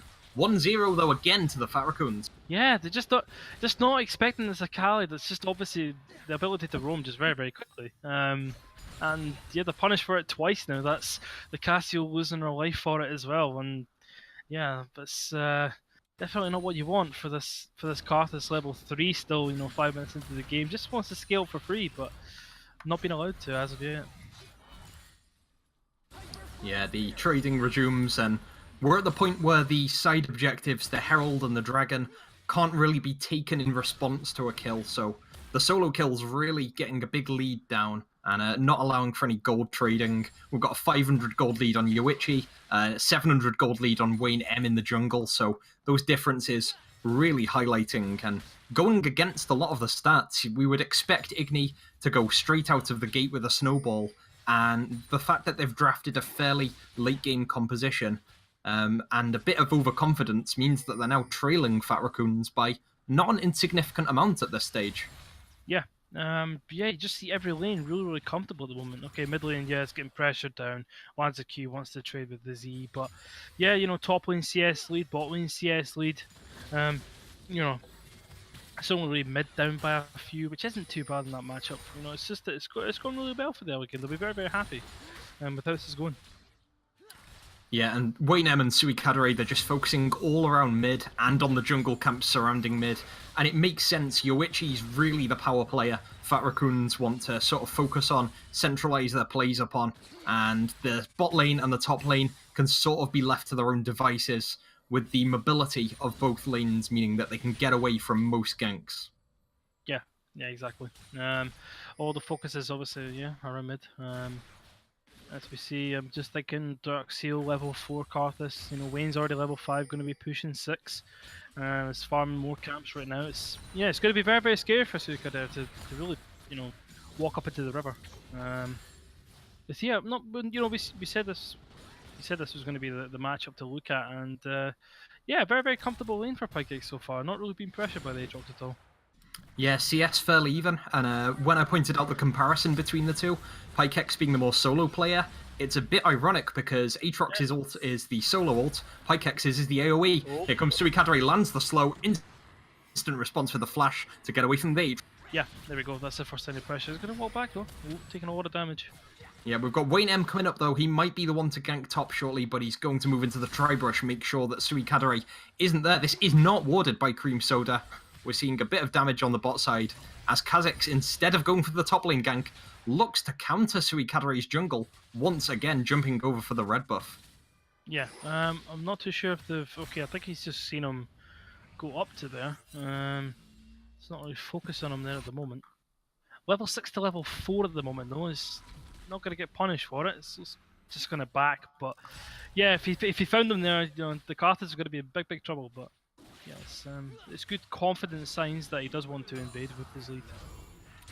Yeah, and not only moving into an area where the Karthus just was to gank, but also jumping straight into a buff area. Might be seeing a mid 1v1 here, Petrifying Gaze available, but Yoichi getting out with the Twilight Shroud, moving around, very janky, very jumpy, classic Akali play with the Shuriken flip, and moving around inside the Shroud. It's going to be very difficult for Sojin to lock down the assassin with the Petrifying Gaze ult.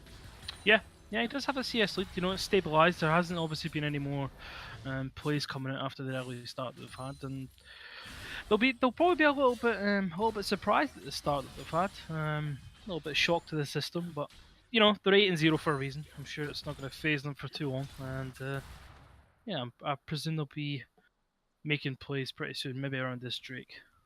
Yeah, and one thing to note, they're actually being afforded a lot of respect. Fat Raccoons in their builds. Rumble and Akali could be going full damage, but we're seeing items like Seeker's Arm Guard and Mercury Treads on Yoichi that show that they're not all about aggression and they're conscious of the damage and CC that IGNI can put in short order. You did point it out, Demo, the Infernal Drake, the first Drake of the game, does go away towards the Fat Raccoons. Fantastic for their damage potential and for the scaling of these carry champions like Rumble, Kha'Zix, and Akali. Yeah, I was just thinking that could have been a contested Drake, but you know, as the camera just panned over as they're walking up, it was already 1500 health by the time I seen it with Wayne getting a free Drake, and that's what you're going to expect. You know, they're playing it correctly. Karthus isn't going to pose much threat. Still wants to farm up, and yeah, good knowledge to just take that Drake. So yeah, not much to fight over on the bot side now. The jungle camps are cleared on both sides, and it sort of returns to a situation where Sojin and Olympia for the Fat Raccoons want to get the pressure down. Mig Refugee and Favor now having a bit of scaling. The Mana Moon, not the Muramana, is in place for Ezreal, and he has started to stack it, keep up the Kleptomancy procs. As long as Favor and Refugee can avoid the Solar Flare and Zenith Blade engages, then they probably won't get one-shot by Lucian combos. They can just keep playing safely, keep using the True Shot Barrage to take the minions down, and ignore any jungle activity. The vision around there is actually fantastic from IGNI. Yeah, you see the ult force top lane, but this could be really dangerous. World Ender comes in, and a flash force because of the Equalizer. Waynem looking for the ult to time out, and he's looking for the kill, and there it is. Void Spike securing it for the Fat Raccoons. Yeah, burns ult and flash and still dies for not a summoner burned on the side of Fat Raccoons. And yeah, good punish, no vision. And yeah, Wayne's really looking to take this game scruff in the neck and yeah, definitely carry Fat Raccoons once again. Oh, there's the bounty. Yoichi going over the wall, force the flash out of Suikadari. Damage, health is getting lower and lower, but Yoichi's on low health. Requiem could be forced here. Yoichi's going to have to do something special, but that is going to be... Oh, that's so close. Yoichi survives. 5-point doing work there, and that's going to be unfortunate for IGNI and for the Karthus. Yeah, I'm just going to have a look, but I'm just going to have a look back and want to see... I'm presuming he's just going to hit the Q on the creeps. Oh, he ulted to the Krugs. That I don't know how much health that would have given him actually, but yeah, they'll be definitely surprised he didn't die there. But yeah, again, another good punish, just really punishing this Karthus so far. Yeah, really nice micro skills on top of the right macro plays. Here's an engage from the Fat Raccoons in the bottom lane. Zenith Blade going in, Shield of Daybreak stun, but here's both ultimates channeled. The Culling is taking Tahm Kench low, but Lucian is low as well. Final shots on both champions, and Refugee now has free use on Olympia. Here comes the teleport. It's Pykex out of the gates, being followed up by Cream Soda as well. So we Suikadari for IGNI, making it a 3 versus 2, and Fat Raccoons will get out of dodge after that 1-for-1 trade. Yeah, I mean, that's not too bad. I mean, you'd rather have a kill into your Lucian. 1-for-1 isn't the worst trade in the world, obviously. Could be dangerous. Oh, Refugee, Zenith Blade, forward flash, following up equalizers there. Olympia needs to survive, does so, and Cream Soda has the World Ender. He's quickly focused down by Waynem. Double kill, he's 4-0-0. Can he move up? Sojin is in a difficult position. Yoichi on one side, Waynem on the other. Waynem has the ability to jump in. There's the flash, plus the flash turns away from the Petrifying Gaze. Yoichi going even further in, 5 points. There's the Shuriken flip, and that's going to be a counter kill on Waynem from Sojin. Yeah, just going a little bit too far. It was really good to burn the flash. Dodges the Petrifying Gaze by turning backwards, but just a little bit too far. Not able to get the kill. Tahm Kench coming in clutch with the ultimate, and yeah, saves the day there. That could have been a lot worse, but again, just fantastic play from Fat Raccoons early game. Really snowballing. 7-2 in the lead, 1500 gold, and yeah, they're definitely looking to take this game. Yeah, IGNI doing fairly well to pick up those small things on every fight. The kill onto Sojin's Lucian in the bot lane, the return kill onto Wayne M, taking away that bounty in the jungle. It's now in a situation where IGNI are only behind Fat Raccoons in the gold due to Wayne M's lead. The other lanes have sort of equalized because of the CSing of Sojin in the mid lane, Refugees Ezreal in the bot lane, the Kleptomancy there, and Cream Soda's doing well in the top lane as well. So IGNI, they're not so far behind on gold as they were 5 minutes ago. And with the scaling in their favor, that's encouraging for the 8-0 league leaders. Yeah, true. Yeah, these kills back, these little things keeping them in the game is definitely good. But, you know, we're saying before, like, how comfortable they've been, you know, not dropping a Baron, not dropping an Inhibitor, you know.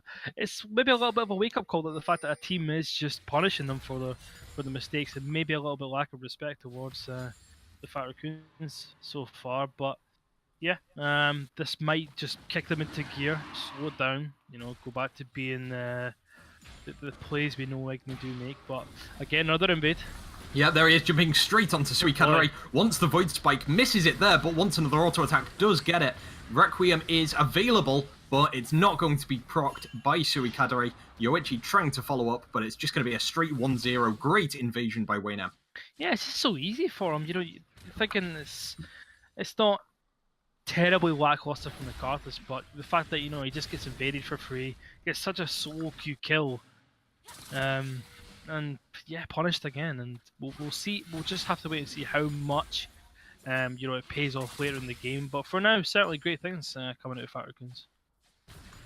Ooh, an interesting Abyssal Voyage there from Refugee and Faven, looking to maybe pinch to the bot lane, but not really getting anything out of it. Just allows for further pushing by Fat Raccoons. You're right though, Demo, just so much solo style by Wayne M.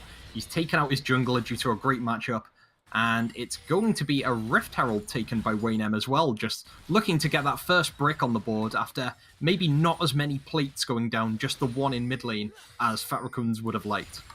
Yeah, I mean, 70 CS, you're down in mid. You're not really going to be too fussed if you're there, Cal. You're 2-0-1 in the game. You're already scaling quite nicely. You know, any one of these members can one-shot the Karthus. I mean, even the Leona could probably give the Karthus a good go at this point. They're going to give up the Drake. You know, they've got the Herald. You know, it's a case of first tower. Where's that going to go down next? Yeah, they need to just keep this momentum going though. You know, if they slow down and let the Karthus get 2 items, Cassiopeia, it will get a lot more scary, but at least for now they are definitely following through on this proactive plan run. Oh, and that's a big collapse by Fat Raccoons. Petrifying Gaze is going to go in, but it's going to have no effect. Olympia tanking the 2 turret shots. Rift Herald going down as well. True Shot Barrage from Refugee missing. Fat Raccoons holding all the cards as it looks to be first brick in the mid lane. IGNI collapsing though, there's 4 members around. Pykex's teleport is on cooldown, looks like a 4v4, and it's going to be a straight up defense from IGNI. They don't lose that turret, so it's still 0-0 on the towers. Yeah, a little bit surprising there. Maybe they could have brought Pyke down considering the Aatrox is coming down, but you know, he will be able to get maybe a little bit of pressure on this tower, probably not too much. But yeah, again, you know, they know Cassio doesn't have the cleanse, the Leonult's going to come through. And yeah, just another kill, but it has to result in something. They have got 2 Drakes, but they need to start getting towers down, start getting better vision deeper in the jungle, because obviously Baron will be coming up soon. It'll be something they will be looking at, but yeah, for now, still good things at least. Yeah, definitely. Continuing the pressure across the board. It's not dominant, but it's very difficult to be dominant against IGNI. We've seen that, and IGNI's opponents have seen that. But we are getting 2 for 0 on Drakes. We've got solid kills. We've got a 2k gold lead, and Yoichi's still looking threatening as ever on Akali. It's very, very much in the balance at this point, but the agency is with Fat Raccoons. They need to keep on those, keep pressing those lanes, keep rotating correctly, and keep up with those deep wards like we're seeing in the bottom half of the IGNI jungle right now. It really sets up the cross-map plays they're looking to make, especially with Pykex's teleport coming off of cooldown. Yeah. The thing for me as well, if I'm looking at it from a perspective of like how much damage Wayne has right now, Tam Kent will only be able to save 1. Meanwhile, there's an Akali jumping someone, there's a Leona jumping someone, the Rumble ult's going to be on, you know, possibly multiple. So who does he really save? If anyone gets caught out, they're going to be in big trouble. So it's looking at it from that point of view. Definitely could have been doing with eating more than 1 person per fight, but yeah, it could be dangerous for IGNI considering how big a lead both Akali and the Kazakhs do have. Yeah, really solid to see them at work. Yoichi may be going for something again, and it might be the first tower. There it goes in the mid lane. Sojin going to retaliate with some damage, but Wayne M going in as well, puts even more down. 2 assassins and no snake. Sojin goes down. Oh boy, yeah. there you go. That's the lead I was talking about. How much damage he's going to be able to lay down. You know, Kali comfortably walks up, not even caring about the damage he's able to put down. And it could just be getting even worse. Oh, no, okay, maybe not. Oh! Yoichi flashes in, perfect execution. boy. Ignite goes in, and that's going to be a final tick. Requiem is available. Is it going to be popped? He does have a few more seconds, but no. Doesn't see the kill on Yoichi, who uses everything, but comes out with another kill in the mid lane. 3-0 and 3. Bounty on his head. And that's going to be solid play. Wayne M looking for yet another collapse. Goes in on Cream Soda. Electrocute down. Infernal Chains flashed out of. Equalizer coming in from Pykex. That's going to be the World Ender. Pykex looking to go in as well. Wayne M is going to get some damage down. And that's an Electro Harpoon securing the kill. Fat Raccoons 3 for 0 across the board. What's going on right now? I mean, mid fantastic play, easy to the shroud, Q ult, Ignite, doesn't even need to touch him, he just walks away, the fade away. More damage coming down again. Oh, Shuriken flip followed up. Yoichi forcing the flash. My god, they're just styling on them. Could we say possible win trade, and who's been taking the PayPal payments at the moment? But, I mean, Jesus, I mean, where have this Fat Raccoons been? Of course they have, you know, had to have hero complex come in mid, and you know Yannick is away. There's a few swaps, but yeah, they're just playing absolutely fantastic right now. Just hoping they can turn it into a Baron, more towers, maybe a bit more objective control. But for now, just absolutely outstanding play from Fat Raccoons.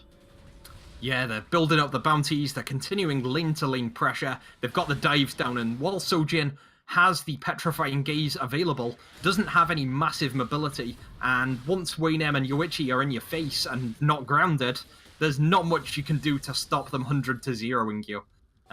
With Cassiopeia being a snake, it might be 100-0 Cobra. But I almost wish I hadn't said that now. No, it's fine. Gotta love it. Yeah. Oh. Well, at least there's still a bit of joy coming out of Yoshiro or Suikadera, even though he's 0-4-1 and hasn't had much joy this game. But yeah, rather greedy draft. You know, as you pointed out before playoffs, you know they'll be possibly even thinking of that now. You know, maybe AMG sniffing around. Maybe Nox. You know, maybe there's a chance if they do slip up in this game that they could be caught. You know, you never know. Just does this team bleed? Could be the question. And yeah, we'll just see if Fat Raccoons can follow it through. Still plenty of life in this game yet. And yeah, because of IGNI's dominance in the league so far, it's great reading out the stats. They've given away first tower, of course, and in the 9 games so far, that's only the second time in which they've given away first tower. I interrupt myself because Yoichi's going in. Force the flash of Sukadare, who evaporates in the middle of his own jungle. That's his 4th kill, and that's an Ocean Drake across the board. Oh my god. I think it's back to Rengar for him, to be fair. I mean, to be fair, it was banned. But yeah, not really having the best performance on this class at the moment. To be fair, not really his fault. What can he do? It's not as if he's in the river or he's invading, is he?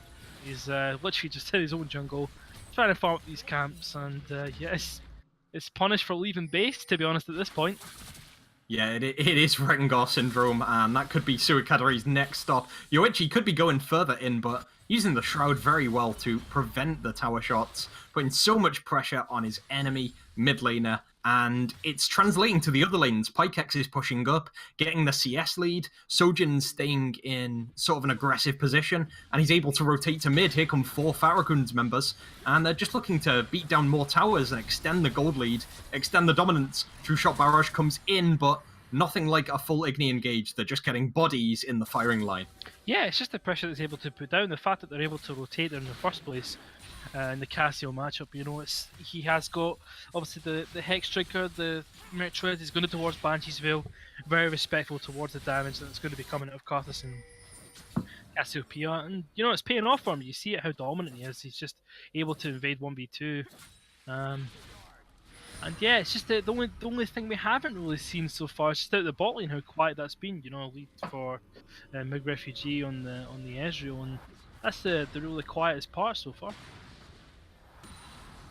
And yeah, the bot lane almost being left to play itself, and that brings the attention to the jungle, as we talked about in pre-game, and the top and mid lanes. We maybe thought Pykex and Cream Soda would be more active, but it's really your man Yoichi in the mid lane, putting up such an amazing pressuring and damaging performance, exploiting Sojin's lack of mobility, and bringing in Wayne M at the right moments, who's made so many great roams across the map. Fat Raccoons have got the great engage, Olympia having to flash away, and dodging quite well out of the petrifying gaze. Great trap by... Uh-oh. Yeah, Yoichi going into the top side, has the 5 point, turning Faven into an omelette, but goes in on Suikadere, but he's going into 4. Being brought low, and there's the true shot Barras flashed out of. Yoichi's on low health. There it goes. Requiem brings him low, but that's not going to be the kill. Wayne M, in fact, gets the rampage. So close for Karthus, but it's not going to win. IGNI, however, are going to. They see a low health AD carry, and that's a Yoichi slam from Cream Soda. Refugee following up IGNI. This is their time to shine. They want to grab Sojin, who's pulled in by the infernal chains and pulled into the underworld. Fat Raccoons are trying to get things off the back of this. The Devour is going to get Cream Soda out, but Pykex follows up with the flash, kills on the backside, and in the end that is a 4 for 2 for the Fat Raccoons after an initially disastrous start. Yeah, I thought that was going to be terrible for them. You know, Cream Soda just obviously dunking on Yoichi, getting the 700 gold shutdown, but they still managed to lose 4 members. You think that's almost the most perfect fight they could get, and Yoichi going low without even killing a member, but yeah, the Cassiopeia not really doing anything that fight. Burns the ultimate just for Olympia turning his back, and yeah, they still managed to win a fight, 4 for 2. Yeah, the question of Baron is almost raised, but I think the respawn timers onto Suikadere and Sojin were just placed wrong enough for Fat Raccoons to be deterred. It would be very ambitious to go for a Baron, and it would be a horrible way to throw a brilliant lead that's been developing for 25 minutes now. Yeah, 100%. Yeah, 7k. That is the next objective they will be looking for. I'm just thinking, is that Drake going to be an Inferno, or is it? No, it's an Ocean Drake. So, you know, they could just give that up. Maybe, I doubt IGNI would obviously get baited into, you know, taking that and then, oh, they're at Baron. But, you know, yeah, that's definitely going to be the breaking point. The 1-3-1 can come in after that. You could have Rumble and Akali in the sidelines, but yeah, they know that's going to be the threat. This Karthus is still scaling up, but we still need to be careful. Yeah, speaking of threats, Yoichi's going in. He's got the Banshee's Veil, looking for the Shuriken flip. Cream Soda wants to time the jump, and time it well he does. Yoichi's still going to go in, has the perfect execution, forces the World Ender, and there's the resurrection. Wayne M comes in, and that's a one-shot onto Sojin. He's graduated from junglers. He's going for mid laners now. Oh, where did he go? he was there. Yeah, I swear there was a sneaky snakes sitting there, but yeah, gone. I mean, is it the Baron pressure they need? They've got the ultimate Cream Soda. They've killed the mid lane. Obviously there's pressure from the no, it looks like it will be. Yeah, just this is exactly what we said to you about 5-10 minutes ago. This is the pressure they need to have. They can't just sit on the kills with like a 4k gold. They need to get the Baron.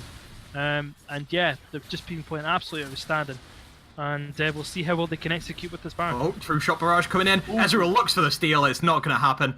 Some vision around the area, but a nice control ward blanks it out. And only the miracle steal by Refugee could have stopped that Baron. This is fantastic. Now, Fat Raccoons have taken a Baron off of IGNI. That's the first time any team has taken Baron off of IGNI in the entire season. Yep. They're going to do something that another team hasn't done as well if they take any of the inhibitors on the IGNI side. They've got an 8k lead. They've got 2 very scaled champions in Wayne M's Kha'Zix and Yoichi's Akali. Pykex's Rumble and the bot lane have performed consistently and combined at the right moments. But Fat Raccoons are really making history at the moment, and they're putting massive pressure down onto IGNI, who have to ward their own jungle just to survive. Yeah, I'm just thinking as well, like, if you look at it from, oh, well, like they were trying. So, I mean, if you look at the comp, it's pretty standard, to be fair. They have Aatrox, Karthus, Cassio, one of the strongest champions right now. Ezreal, TK, Save. Like, there isn't really anything out of there that you would think, oh, well, to be fair, they have. It's like, Fat Raccoons are literally just playing fantastic. And all credit to them so far. I'm hoping they will be able to break the base rather than getting stuck at tier 2s. They seem to be faffing about a bit at the moment, very, very slow to get pushing. I mean, the Baron's already coming up for halfway through already, and they're just going to go for this Drake now. So yeah, I think they need to start putting the pressure on with this Baron. Yeah, and with another Drake going, with Baron on the cards for, I believe it's another 1 minute 45 seconds, we're going to see Fat Raccoons start the split pushing. This, to be honest, is where they are weakest as a team. They've got the assassinations, they've got the picks, they've got the vision control. The rotations into Siege aren't so great, but if they can land solo kills, if they can sufficiently regenerate with their triple Ocean Drake, then maybe they can just keep forcing IGNI into the recall cycle. However, if IGNI can bring in the Tahm Kench, the cross-map control of the Aatrox, the ult of the Karthus, that's how they're going to get back, by throwing the Baron over. There's the Kha'Zix engage, World Ender forced, and the ticking damage forces him into his resurrection. I mean, it's just like, how easy was that? All he did was jump on him and press Q. Like, he didn't even have to extend anything for that. It just shows you how far they really are ahead. 9k. Oh, flash ultimate. Yeah, we're going to see a lot of damage going in. Waynem going on Suicadere, and that's going to be Pykex getting a kill as well. Damage all over the shop. Requiem comes in, this could be big, and it's not going to kill either of the bot laners for Fat Raccoons. The heal coming in very well from Sojin. I was going to say, it must be such a sad game for Suikia. They just cannot get a kill anywhere. Heals coming through, living on 1 HP. Oh, yeah, the director camera just gone back and forth there. I just wasn't sure who was going to focus on, but yeah, but the thing is, they still haven't broken the base yet. That's still the thing that needs to be okay. That's I'm not even going to cast that one. It's instantaneous. Wow. Yeah. Don't give Wayne Kha'Zix. Yeah, just don't. You thought it was Lee Sin. It's actually Kha'Zix. No, to be fair, Kha'Zix snowballing. I mean, a lot of good, but he is playing it fantastic. But it's just such a shock to me how well they are playing. Like, don't get me wrong, it's fantastic, but just to see IGNI just faff and not really getting any sort of game plan down what they need to do to get back into this game. Yeah, just incredible from Fat Raccoons. And yeah, it would be easy to point to the jungle difference. It has given Fat Raccoons a lot of advantage, but you've also got the lethality build coming out of Kha'Zix against not so much enemy armor, if I'm honest. You've also got the great damage across the board by several Fat Raccoons members, the great pressure and vision play that's been provided, and even the itemization. If you look at the ways that Fat Raccoons have of stopping Suicadere's ult, you've got a Zhonya's, an Edge of Night, a Banshee's Veil, and a Locket of the Iron Solari, not to mention Sojin's Heal. So I think they've stopped 4 or 5 potential Requiem deaths this game. And it's just been one reason why they haven't given up their bounties, and they've been able to keep pressuring. Look at the IGNI jungle at the moment, by the way, guys. It's lit up like a Christmas tree on both sides. And that's the vision domination that Fat Raccoons had in their stats. That's the one thing they had over IGNI at the start of this game. I fear to imagine what they'll have over IGNI by the end of this game. Yeah, we could call it crad stats, but I mean, yeah, they still haven't lost an inhib. I'm still hesitant to be like, oh yeah, they're definitely going to win this game. They'll go for it. They haven't broken the base, and still, that's where you get the respect for IGNI that they deserve. They're 8-0, they're a fantastic team, and it just goes to show you, even with a huge lead like this, and you still just don't know if they're going to get over the line, even with such a big lead. And yeah, not only is it a difficult thing to do against the late game team, Kha'Zix going in, Refugee on low health, Void Spike coming in, heal popped, and that's a great save from Tahm Kench. No follow-up possible from IGNI, but Waynem not quite biting off more than he can chew. That's a great sweeper coming in from Faven's Tahm Kench, stopping the re-engage. That's the first time I think I've seen Waynem's jump in not result in an instant kill, but does burn a couple summoners. Yeah, luckily enough.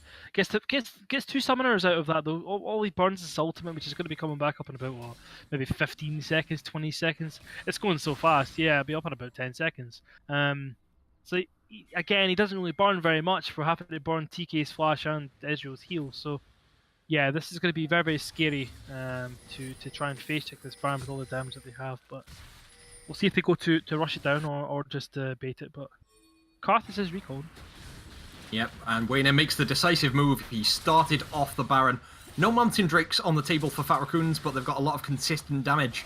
IGNI, on the other hand, have 4 members nearby. They didn't have so many when the first Baron came down. Teleport comes in from Pykex. All cards being played. Fat Raccoons going all in on this Baron. No steal forthcoming yet. True Shot Barrage comes in, and it's closer than the last one. Doesn't quite get it.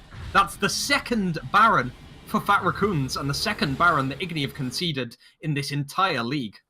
Yeah, I thought that was going to be a smite into an edge steal, very very close there, but no. I'm just the only thing I would say there is just they didn't need to TP in, and they weren't even bothered with contesting it. There was no need to try and TP in, but yeah, very very safe.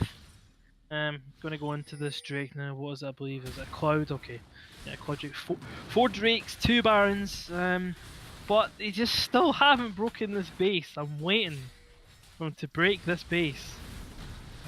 Hopefully they can do it on this push right now. And yeah, it will be this push that they're going to have to do it on. Baron going to massively augment their abilities to get the minions rolling. The attack, damage, and ability power buffs will be stronger than the previous Baron due to the nature of the Hand of Baron buff. And even though Fat Raccoons don't have the siege and rotations, they've always got the power of assassination. IGNI being forced to put wards in the middle of the lane, not just in the jungle, because Wayne M can come from any direction and can take out, let's say, 3 or 4 of the IGNI team in one fell swoop. Pressure coming in from the side lanes. Yeah, this we're going to have to go. They're going to 1-3-1. They could do it very, very easily. Kha'Zix is kind of the similarity to the Nocturne, where you could ult to a side lane or you could roam in between the lanes and Inhib turret, Petrifying Gaze, not going to land. Suicadere, such low health, and Yoichi's very low. Requiem could be popped here. True Shot Barrage, going to take him out. Wayne M has to. Stonyas, or rather stopwatch this one, and he's going to get taken down as well. It's 1 for 2. IGNI taking the positive trade, despite losing their Inhib turret. Faven trying to follow up here as Cream Soda comes in from the bot lane. But did Baron work? Was it worth it for Fat Raccoons? Don't know, it's a bit too much over aggression. They just had to be patient. I think this is where it's starting to maybe get a little bit ahead of themselves. Are they going to lose Inhib? Oh, it's so low. Are they going to lose their first Inhib? Not yet. But yeah, it's just very unfortunate. They just got a little bit antsy there, and yeah, they lose 2 members. And yeah, one of the great things about defending the base as opposed to defending 3 separate tier 2 turrets is your team are a lot more together. The members of your team can see the incidences and can respond a lot more quickly than if you're moving halfway across the map. You don't need to use the teleport, and Faven can come across, pop the damage reduction, pop the Devour. Cassiopeia can quickly be backed up by Cream Soda's Aatrox, and IGNI in general can be a lot better at responding to a 5-on-5 than on a simple assassination. Yeah, the base is broken though. That is the main thing that I'll be thinking right now. Is like, okay, we have taken the towers, open inhibs. You're thinking that's surely a death cap. Yeah, it's going to be a death cap for the Akali. Even more AP going to come in. But you know, I don't think time's run out. But yeah, you know, as you say, with the base being broken, there is a place to hide. It's going to be harder for Wayne to get assassinations without any objectives being up, and we'll just see how much they force these towers. Yeah, Fat Raccoons have to keep trying for these things. They have to keep setting up the vision. They've still got a small amount of Baron buff left, but it will go as I speak. So it's back to normal running. I believe due to IGNI's defense of the top and mid inhibitors, we're now going to sort of go to the next round of objectives, which will be the 3rd Baron and the Elder Dragon. So IGNI, they have at least one more throw of the dice if they can avoid being assassinated one by one in the open field. Yeah, that's going to be, you think, the standpoint for them, but it could be dangerous in the top lane though. Yeah, Yoichi's just going straight in. Refugee is forced into the Devour, but no such protection for Suicadere. Requiem will be shielded, and it's only the kill in the top lane what will get anything for IGNI. There it is. There's an inhib broken. Say hello to a new stat on the board as IGNI give up their first inhibitor in the entirety of the Equinox League. Fat Raccoons will waste no time going towards the bottom lane, and they will take down an inhibitor turret, get away from the Petrifying Gaze, and try and negate the IGNI engage that is threatened in a 4v4 situation. Great grounding, and Sojin goes in with the damage, but dodges the Infernal Chains. Fat Raccoons haven't given up yet. They're staying on the fringes. Yoichi's looking for things here. He knows the Petrifying Gaze is down. He wants to go in and land the damage, and unfortunately won't be able to on this move. Olympia's got in. It's continual engages from Fat Raccoons. They're just looking for the inhibitor, but any kills on the back of it will be a bonus as well. Yoichi backing out, Sojin backing out. No follow-up with True Shot Barrage. And Fat Raccoons, they will take not 1, but 2 inhibitors. Yeah, I mean that is honestly the best he could have hoped for there. The fact that IGNI, couldn't or did not punish them for just really overreaching and still managing to get two means they will be able to possibly get this Elder for free into the top lane rotation, take down that last inhib, and yeah, that could be the combination of the two big objectives. That could be the end of this undefeated streak for IGNI. Indeed, we are looking at a more realistic prospect of that at the moment, Demo. One thing that I'd like to point out from the previous fight, we didn't get the directed camera onto it, but Pykex was able to draw Sojin into the top lane with his Rumble aggression, and because of the Baron buff, he was, not the Baron buff, because of the presence in the top lane, he was facing down two opponents, and that allowed Wayne M's agency in the mid lane. We're going to the present, though. We've got an Elder Dragon on the cards. Fat Raccoon's looking for it, but IGNI, no, this is crucial. They have to go in for this one. Here comes the Abyssal Voyage. Pykex is going to draw all sorts of aggression, and he's going to stop IGNI getting anything on the Dragon. It's now a 4v5, but there's consistent damage. Yoichi going in. Refugee low health. That's going to be 3 going down, 4 going down. Tom Kench is in, double kill for Akali, and Kha'Zix is running riot on Faven. It's going to be so much damage coming in, and there's the surrender. 39 minutes on the clock. The Kings are dethroned, and the 8-0 league leaders have tasted defeat for the first time, thanks to the Fat Raccoons. Oh boy, what a game. They really did deserve it. Regardless of how much respect IGNI paid to them, whether they thought, we can win this easily or not. Yeah, they really, really did deserve it. That was a fantastic performance, and yeah, we'll just see if the Fat Raccoons can continue that on to the next few weeks, see if they can make a really good run for the top 4. And yeah, to be honest, before this week, the Fat Raccoons were sort of in the doldrums. They'd had a few difficult weeks. Of course, they did well in week 2 with a 2-0 record, but they'd lost to Nox and Pandemonium in week 3, and then they lost in their only non-forfeited game to Kex in week 4. So on the back of a 0-3, they've come in, beaten Venoshock in the earlier streamed game, and then used a very well-controlled and disciplined early game composition to take down none other than the seemingly invincible IGNI. 2-0 week, they seem to be one of the unreadable teams at the moment. They've certainly had a few switches because of Sojin, or Pushkintio as he's also known, appearing in the bot lane. Olympia has been on and off in recent weeks, so the teams have changed around. The picks have certainly changed around, Kled and Jarvan being replaced by the Rumble and the Kha'Zix. But Fat Raccoons are finding something. You can certainly see it in the results today. And you can't argue with the result in this. Yeah, exactly. I'm just still rather stunned at that, honestly. Yeah, I didn't think that there was a possibility of them being beaten today, but yeah, pulling off a fantastic performance. Even with Sojin coming in, substituting in, he did his job. He played safe, didn't really die, didn't get focused out, and yeah, no, he played really well. Absolutely. Just checking out the damage, we can really see the sort of 3-pronged attack, top, mid, and jungle, that Fat Raccoons were able to pull off. The varied attack types. You had the ability power of Yoichi's Akali and Pykex's Rumble, contrasted with the attack damage and lethality of Waynem's Kha'Zix. Really did a number on the opponents. In fact, the 3 of them were the top 3 damage dealers amongst all 10 champions in the game, with Waynem taking the number 1 spot at 29k. So fantastic work from them all. Demo, there's a few to pick from, but is there an obvious MVP, or are there a few candidates to pick from? I mean, I'm going to give it to Wayne. Thought he was fantastic. I mean, it was very close between him and Yoichi. He played so well, understanding every single bit of damage limit he had on the Akali. Invaded when he had to, early pressure, obviously the invades on the early kills. But Wayne overall just continued that. The amount of solo kills he got onto the Cassiopeia, almost killing Nezreal later on in the game. Yeah, for me, it just takes it. Just a fantastic performance, and really cementing his name as one of the top junglers in the league. That's the one. We might have had a few jokes about him on Twitch chat, but I'd see the people who are joking on him try and 1v1 him. He's shown himself to be a very good mechanical player, and also opportunistically, he's picked the right macro moments, counter jungles well, and from level 2, when he chose the vertical jungling strat, really outthought the Karthus in a very positive matchup for him. So well played, and well played to the Fat Raccoons. They will continue on after the break week next week. If we take a look at the schedules, they'll go on to play SRG Kaylee and another very difficult team, Aquamarine Gaming, in week 7. So that'll be a real opportunity to show their top 4, top 3 credentials. AMG, by the way, IGNI will also play them. So a really nice tussle between the top 2 teams at the time, starting off after the break week.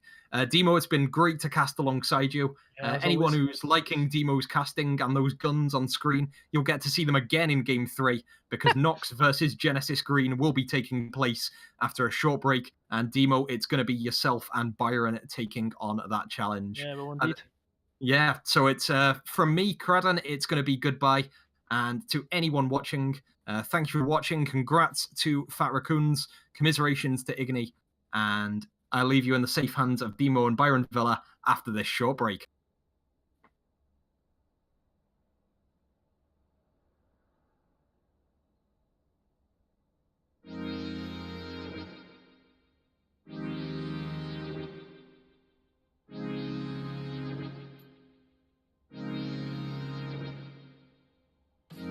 When heavy hands and weary eyes, I stand defeated for you.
my own world of make-believe.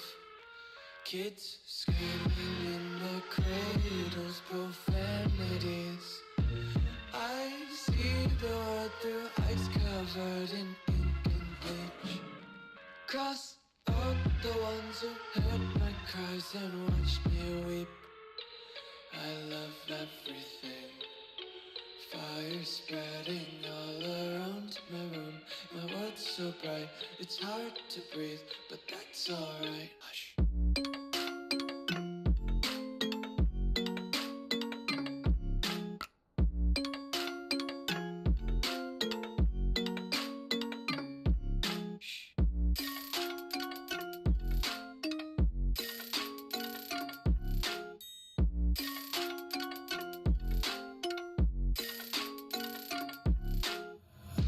Take my eyes open to force reality. Why can't you just let me eat my weight in glee? I live inside my own world of make-believe. Kids screaming in the cradles, profanities. Some days I feel skinnier than all the other days.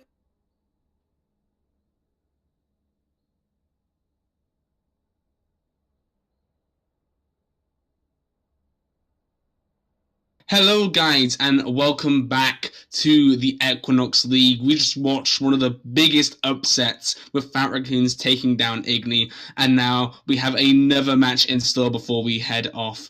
We have NOX versus Genesis Green, and co-casting with me today will be Demo, who has just witnessed that beautiful game. Demo, how was that? Yeah, it was surprising. It was until they really broke the pace. It was just like, will they? Yeah, just thankfully they were able to pull it through and they got the upset. And yeah, it makes other wins for teams like NOX, for teams like AMG, just all the more important to catch up to them. Yeah, NOX currently sitting at 7-2 on the table, so if they pick up a win here, they're only one off of IGNI. That's incredibly close, to be fair. Yeah, so true. This is an incredibly vital game for them, and I'd also say it's quite an important game for Genesis Green because they're sitting at 4-5. That isn't an incredibly strong placing, and they're going to want to improve that if they want to get their way up into the playoffs. So it's going to be an exciting game to watch because both these teams have a lot on the line. Yeah, true. I mean, there is obviously, I believe Genesis are they're 4-4 if I'm not mistaken.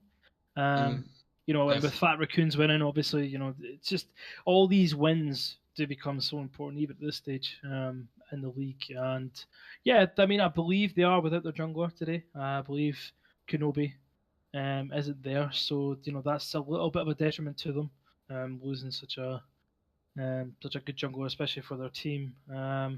So we'll see how big a part that plays in the Genesis camp. Yeah, losing a jungler can be rough because a jungler can be very impactful. As we saw last game, you know, if your jungler gets ahead, it isn't just a case of it's like, oh, my top lane got ahead. That's great. Top lane's doubling for us. It's a case of if a jungler starts doubling, he can impact top, mid, bot lane. The whole map feels the effect of a head jungler. So the fact that you're missing your jungler, you can maybe lack some of the synergies in the lanes that can cause problems. And against NOX, who have looked incredibly good over the course of the Equinox League so far, you've got to really watch out. Yeah, true. You know, as we've seen with upsets like that, just the games before, you never know.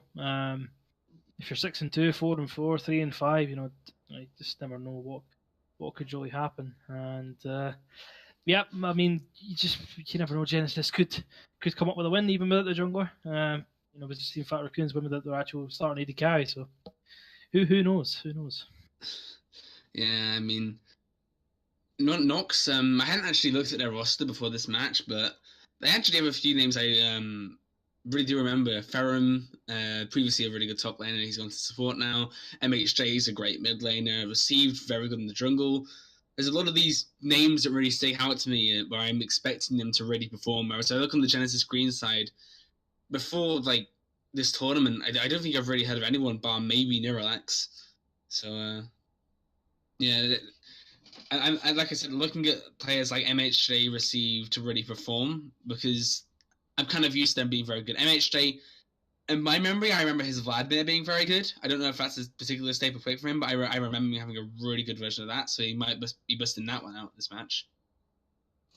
Yeah, I'm just having a look at. I'm just trying to think of where the matchups really will lie. I just remember Extinct Dark getting torn apart by Pike's Cled. Maybe that could be a focus again. Maybe MHJ could try and dominate. I think it will be a case of solo lanes again. I know Agent Lightbulb's, I believe, one of the top stats, top stat AD carries in the league so far. So we'll just have to see. I believe. Oh, Been kicked. I guess the lobby must have been made maybe a little bit too long ago. I don't know. Maybe it's like a half an hour timer or something like that. But yeah, hopefully get that made up again. But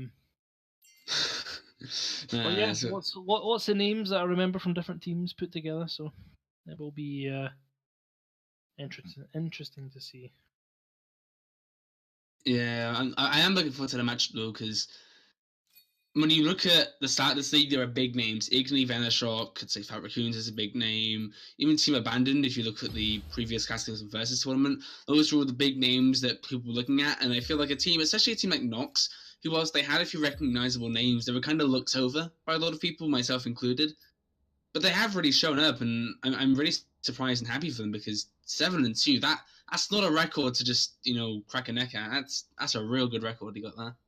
Yeah, true. I believe 3 of the matches have been forfeits, though.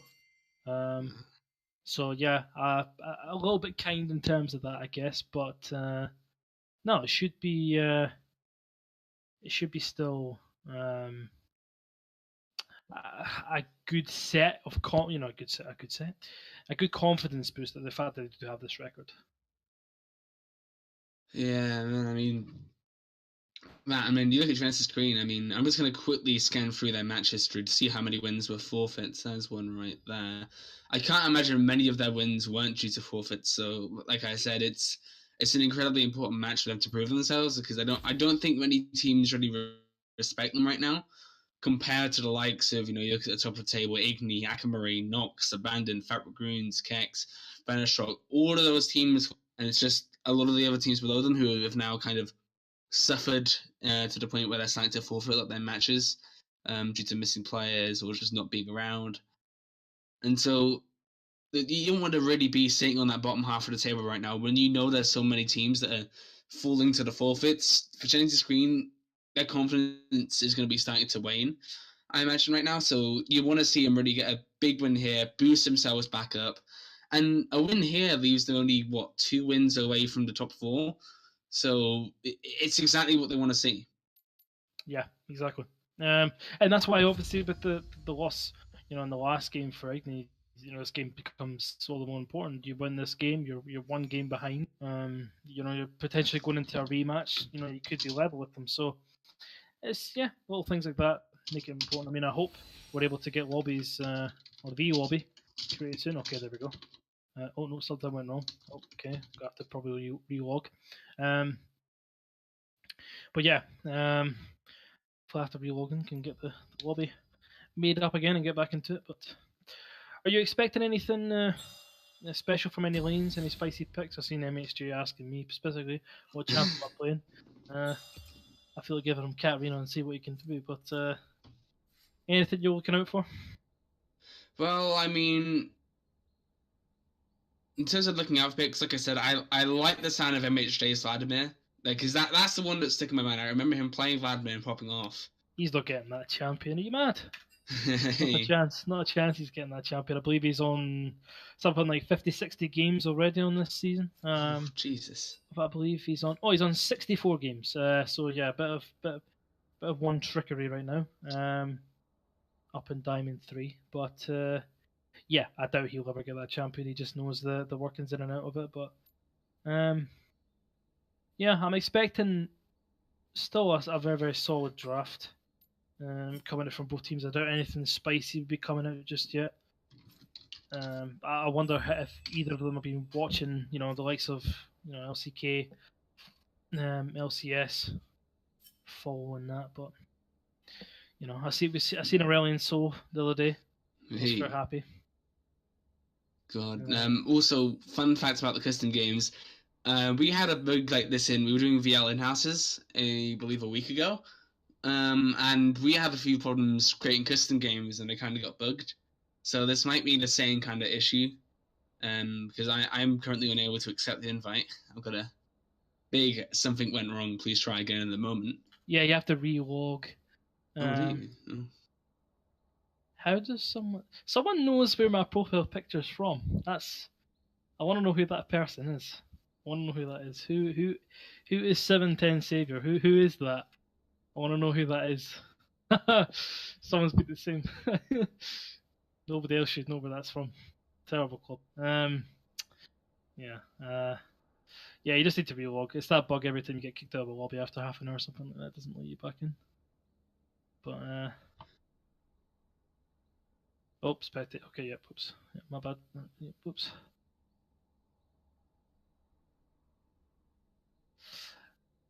Yeah, sorry for the wait, guys. Big riot things. Hi, best club Edinburgh. Hi, best.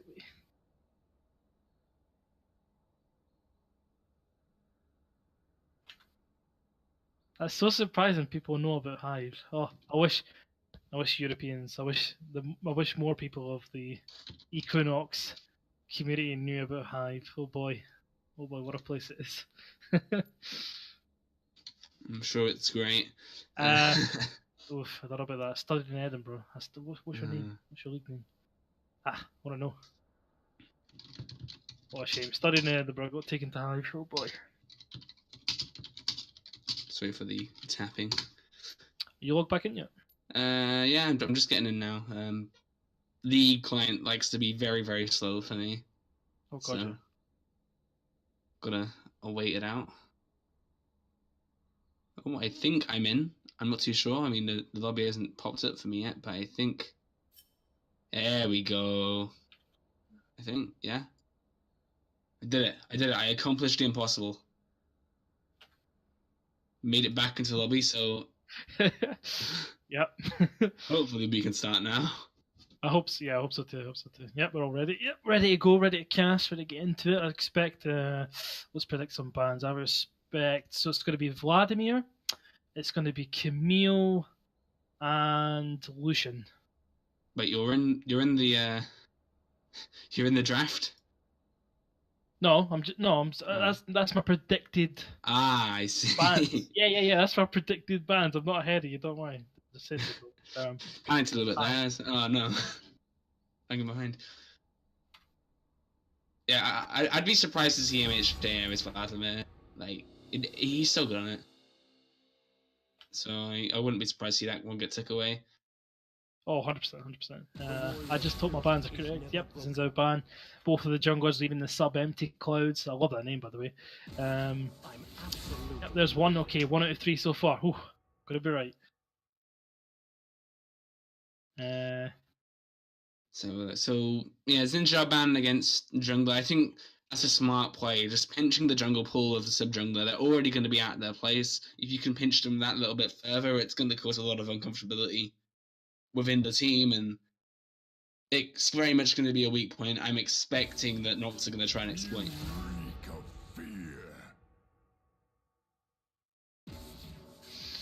Sejuani. Ah, no, I was wrong. No, I guessed the wrong one. I guessed the Camille Sejuani. I was going to say Camille said, and I thought, nah, they probably don't want to give up Lucian. But yep, Extinct Dart. I believe he went onto the Sion after. He went onto the Aatrox after the Sion was banned the last time. Just trying to think what they could be banning here.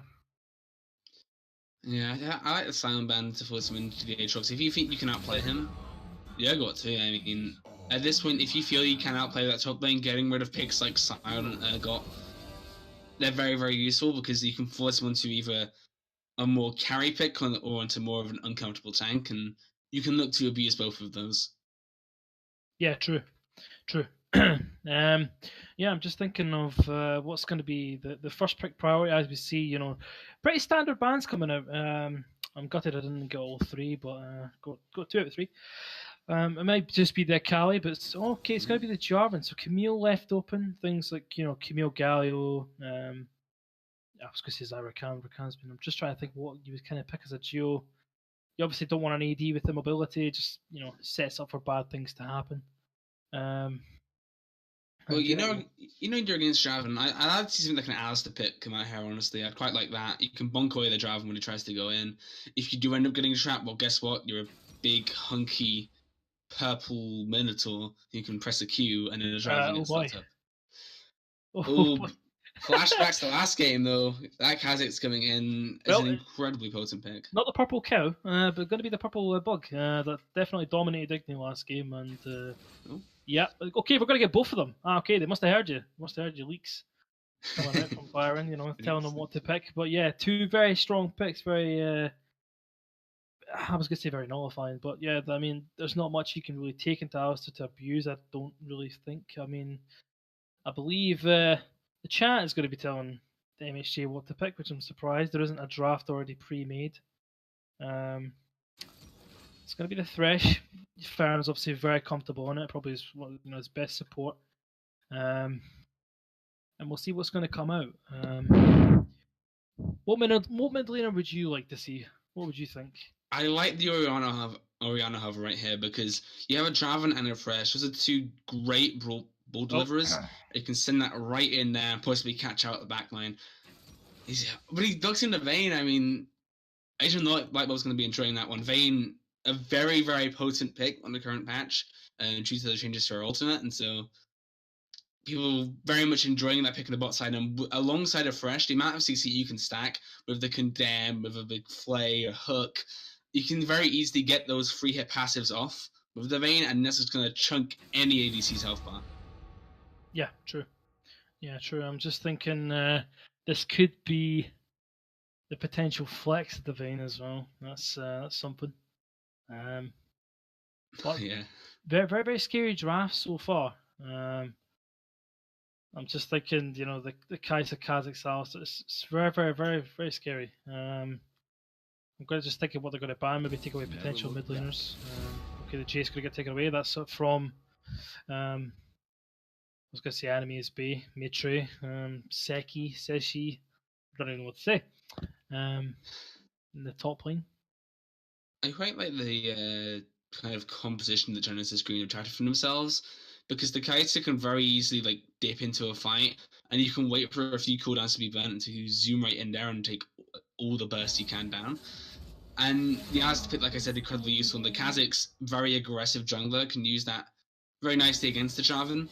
And plus, with someone like a Vayne, they are going to be very vulnerable before they hit 6. And even after hitting 6, I mean, you're going to force out an ultimate at the very least. And you can, as we saw last game, 100-0 someone incredibly quickly. Yep. Yeah, exactly. I'm just trying to think of. They're going to ban the Orianna away. I believe that was his most played. Surprised they're not thinking about taking that up themselves. Not going to get the Rebellion. I think the Lysandra going to come out. Possibly, I think Lyro does like things like Swain. Just trying to think of other picks that he could play that might not get too disrupted by something like the Jarvan, but I wouldn't mind Galio, but at the same time, picking Galio in kind of a Vayne, I'm not sure if I'm too hype about that. That probably gets picked, which is very useful because Fresh, if he tries to find, you can block that. Vayne, she tries to tumble, you block that. Draven tries to E in, block that.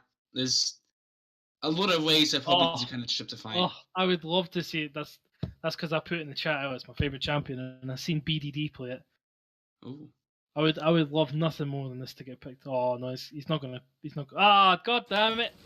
Hey. See, everyone thinks Galio is my favorite champion. It's actually a real insult, but see, all I'm saying is that MHJ put Vayne mid in the Twitch chat. So if he doesn't pick that now, and I'm going to be incredibly disappointed because he has betrayed the chat and he's betrayed us if he doesn't look in this Vayne mid now. we'll see what they do. I'm surprised Cassiopeia actually dropped this far down the draft. It is an incredibly strong pick, even though we saw last game it kind of got abused. But the Silas is coming out. Okay, I'm happy with this. Yeah, I believe in one of the games I watched him play this. Was very, very good on it. Very, very strong showing. I think it was into something like an Aatrox, I think. Very strong. The lane, I don't know what they're going to... Okay, so they're going to put something like... Okay. Very safe. It's going to be very, very hard for Silas to punish, but you can obviously steal the ultimate at 6, chase her down, E on to her. Could get the punish going with that, but I believe this is the first Silas of the Equinox League history being made. I wonder if it is. I'm pretty sure. Yeah, what I want to see the most is this Silas. If he decides to go bot and make a roam happen, then he can steal that Alistair ult and they can force a dive incredibly easily. And with a Vayne and the Fresh, if you can have someone just tank it up tower for you, that can be an incredibly good gank to force, especially when there's a Kaiser around who has that notably low range. You can very easily punish her. So that's what I kind of want to see from MHJ, just to roam down with the Silas, cause a lot of trouble. However, also, like you said, in the mid lane, post 6, you grab the Ariel, you can dash in there very easily. The problem is that when you look at the other ults, I mean, Kha'Zix's evolve, I'm not sure how that really works on Silas. Poppy's ult, that can be useful to knock someone up, but other than that, not really going to be useful. And the Void Rush is only like semi-impactful, so I don't really see him using an incredible amount of ults other than the Ariel to chase people down, or the Alistair to try and engage some sort of tower dive. Which is unfortunate because usually when a Silas is picked, you see some big, like a Galio or the Sandra or something like that you can steal that is incredibly impactful in a team fight. Whereas there aren't really those kind of ults hanging around the Genesis composition. So I quite like the fact they've drafted towards that and they've kind of been aware that Silas could be picked. But on the other side, I still think there's things that Silas can abuse. I just wonder if, because I know Silas will take any ultimate and change it into his AP ratios.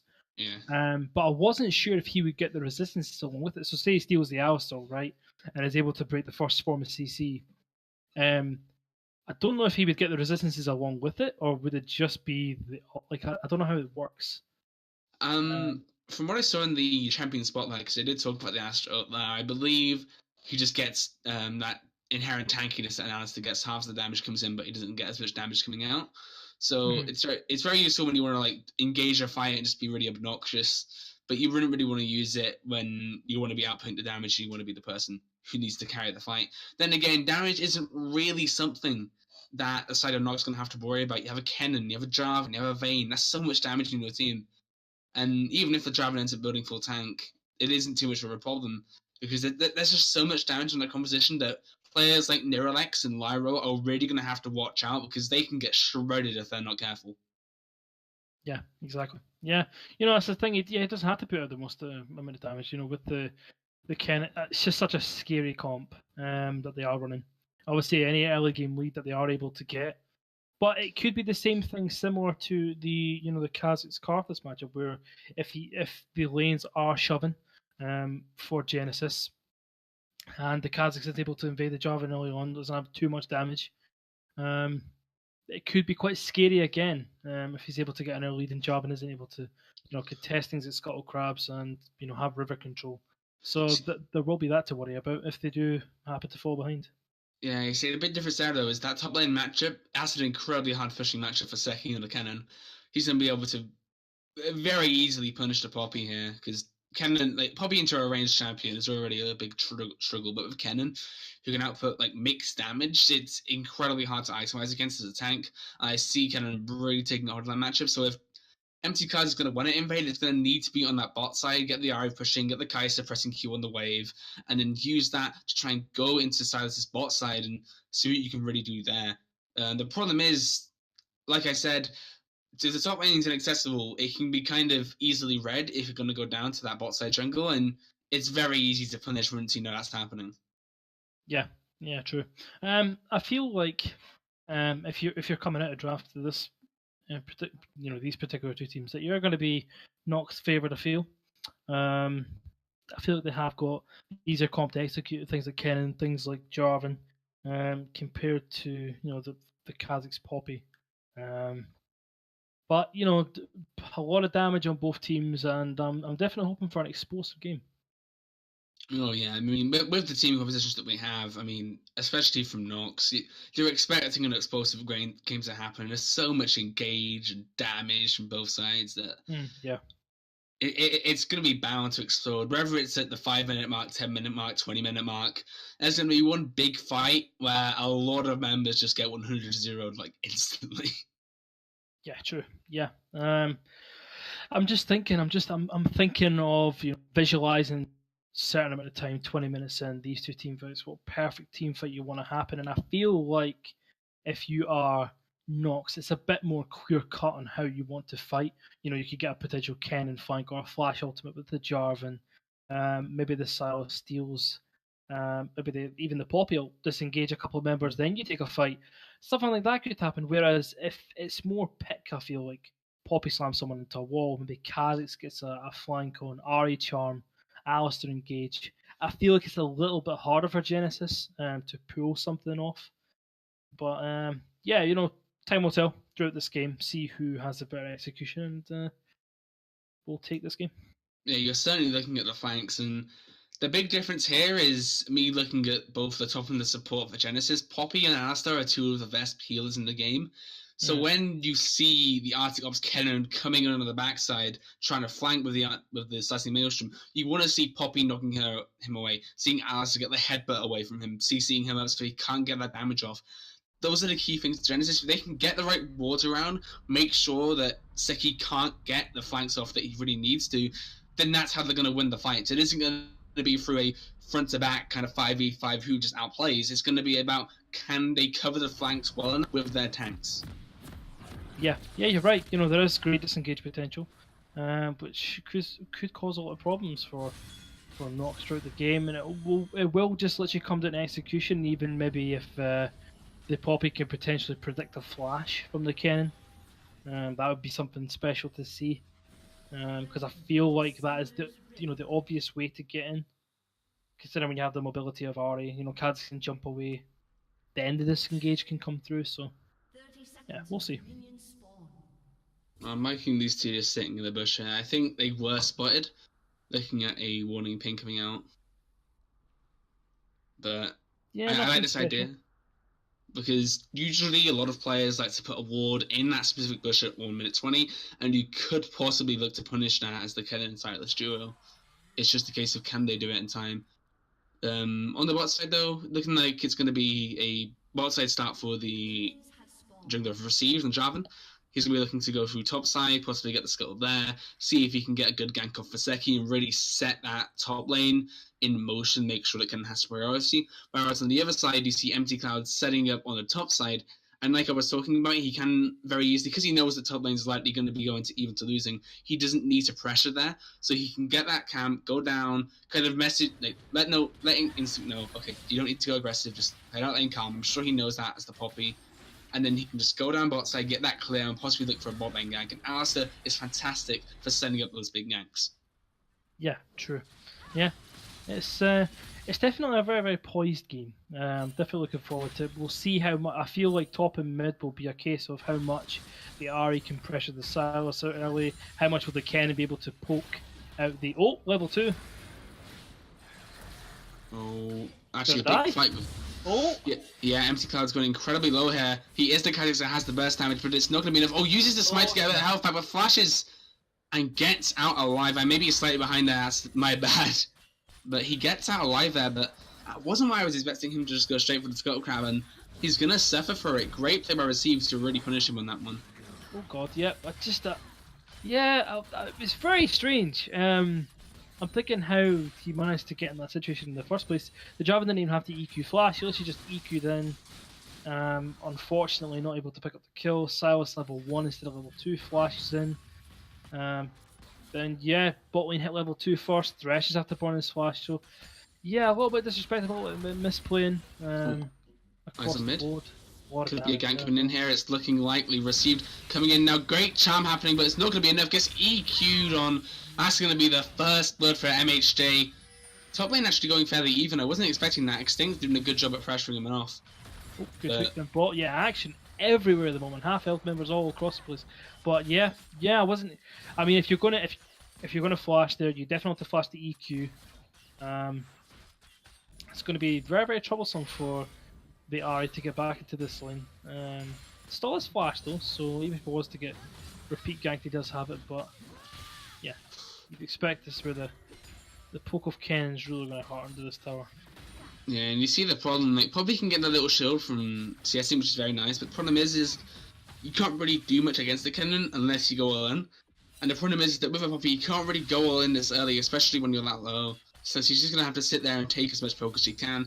Has that corrupting pot, which is a smart buy to make sure she sustains it. But the problem is I don't know if that's going to be enough. And she's probably going to be forced to back and like TP in early. And it's not going to be an especially great experience, but you're expecting that in the matchup because Kennen is that incredibly strong, potent poke pick. And it's hard for a Poppy to deal with that in the early game. Yeah, true. With Liquidmancy as well, we'll be able to build up a gold lead for himself. The Kindle Gem coming in for the south, the mid lane just purely going for the cooldown reduction of his abilities. The extra health in lane as well will obviously help, and yeah, it's going to be the proto belt for him.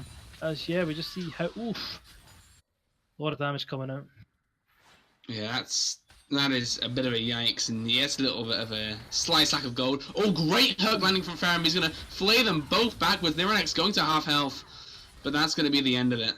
Yeah, great condemn as well from Agent Lightbulb there, stopping the Alistar from re-engaging. But I was just going to say that's, another hook lands. A death sentence lands on Neuronex, gets ignited, is slowly working out, but keep your eyes on that Jarvan. He could have walked down and got the kill. He isn't going to in the end. He's going to just quickly do the scout grab, knowing that the bot lane cannot contest him. Actually, there isn't a scout grab there, never mind. He's just sitting around mid. He might be looking for another gank, but keep your eyes, because Empty Clouds is also hanging around this mid lane. It's going to be a counter gank. Here comes Receive. He's coming in, waiting for the flag attack. He gets it onto Lyro. Lyro going incredibly low. Empty Clouds can't do anything about this. He's going to be going incredibly low. He jumps away, does not have to flash, bear in mind. He gets stunned up onto the tower, and he's going to be taken down.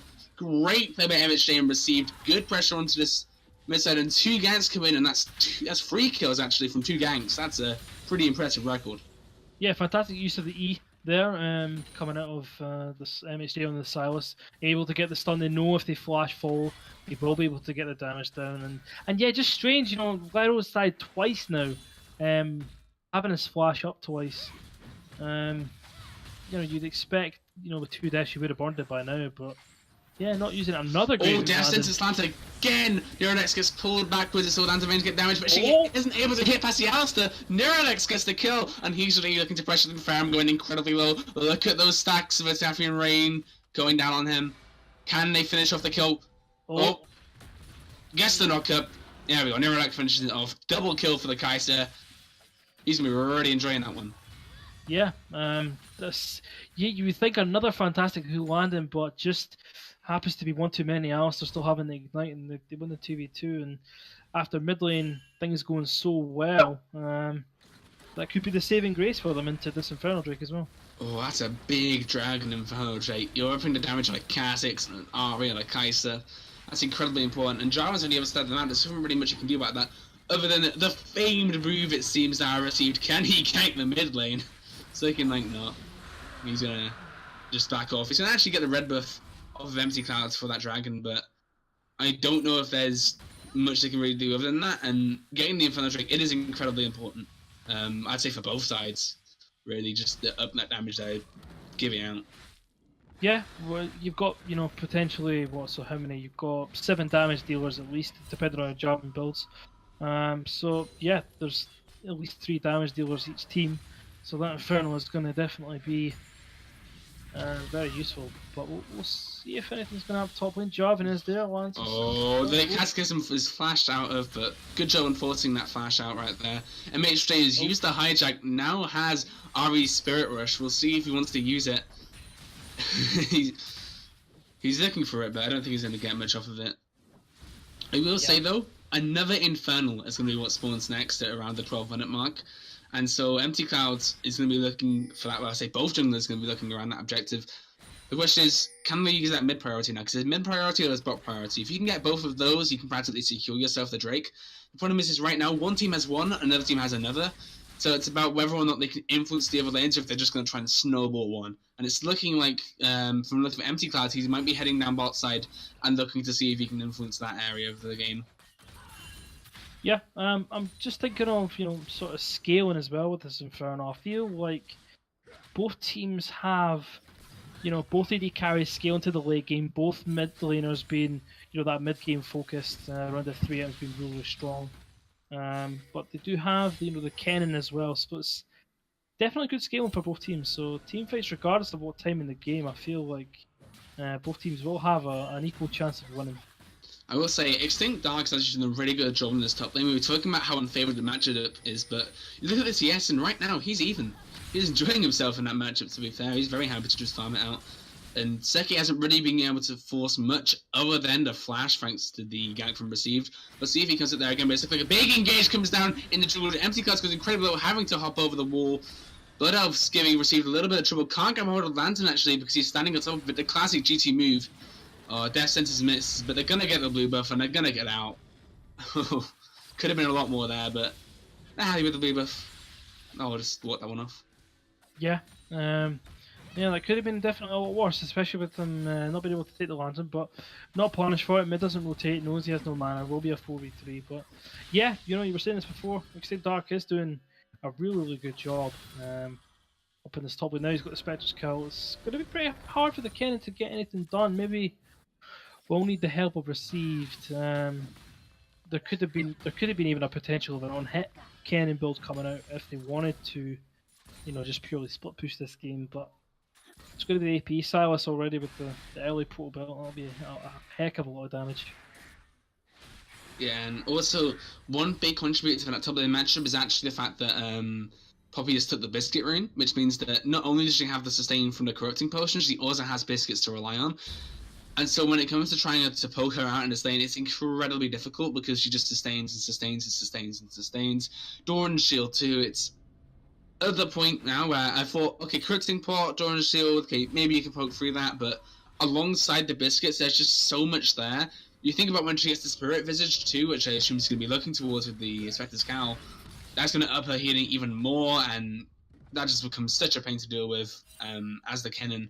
But luckily enough, him and the Silas are the only ones who do AP damage in the team. The other members Received an Ancient Light Bulb.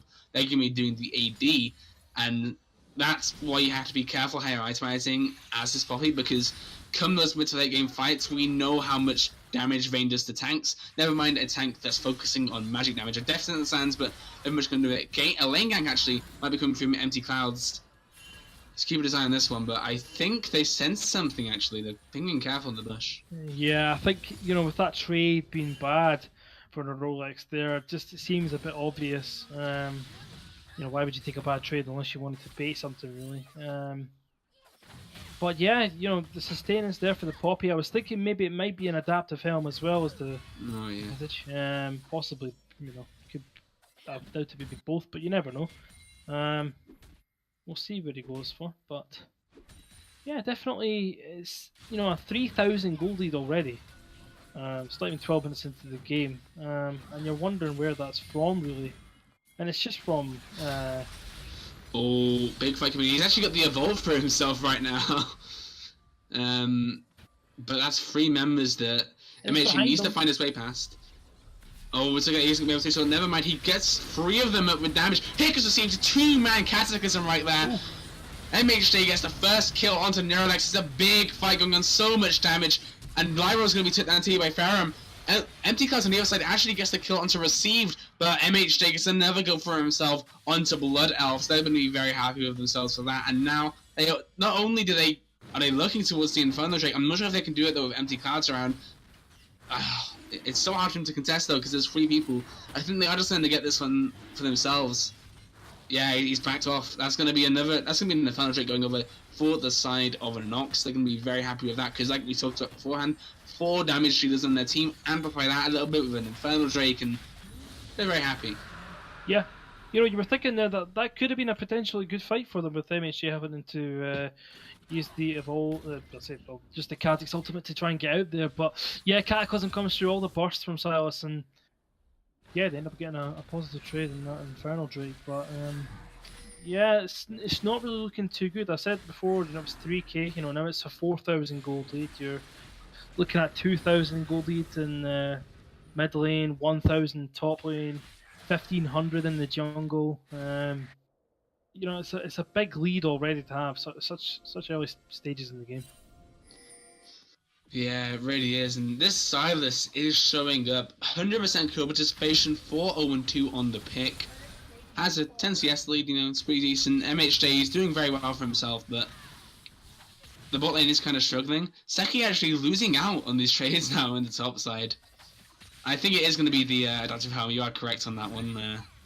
I see no much mental. You wouldn't be surprised either one. I mean, just any form of magic resist is always going to be difficult for him to. Oh, but here's received. He's looking to. Oh, there's this. There's the W coming out from Poppy. That is a pain to deal with on the Jarvan, especially in the team fights. Yeah, I mean, the shining light is that it might still be difficult with the Poppy to be able to execute. But great fantastic use of the dash there by MHJ. But I don't use any more of it. I was going to try and get some poke down, but I doubt he'll get an incredible amount now. But keep your eyes on Empty Clouds. He is heading around this sort of mid-bot side. We'll see what he does. He's looking to just take the Raptors. Big fight going on, slicing Maelstrom, going down Ace Dada. Cascades go through. He flashes out though. He's incredibly low, but that Q snipe from Receive takes him down. I said that at the start, never mind. I just got the straight I've got a first turret. The Rift Tower is being popped now. And nothing else is happening on the other side of the map for Genesis Green, so they're just going to get another tower for pretty much free. And that's because Empty Clouds was sat there doing Raptors instead of actually helping out the top side. And it's so hard for them to deal with. The Rift Tower is actually going to walk down and get another proc onto the inhibitor turret. And MHJ now forces something onto Lyra, knowing that people are going to have to answer that one. It's just smart play from Nox. They go for the dive onto Extinct Dark, and no one can really respond to it.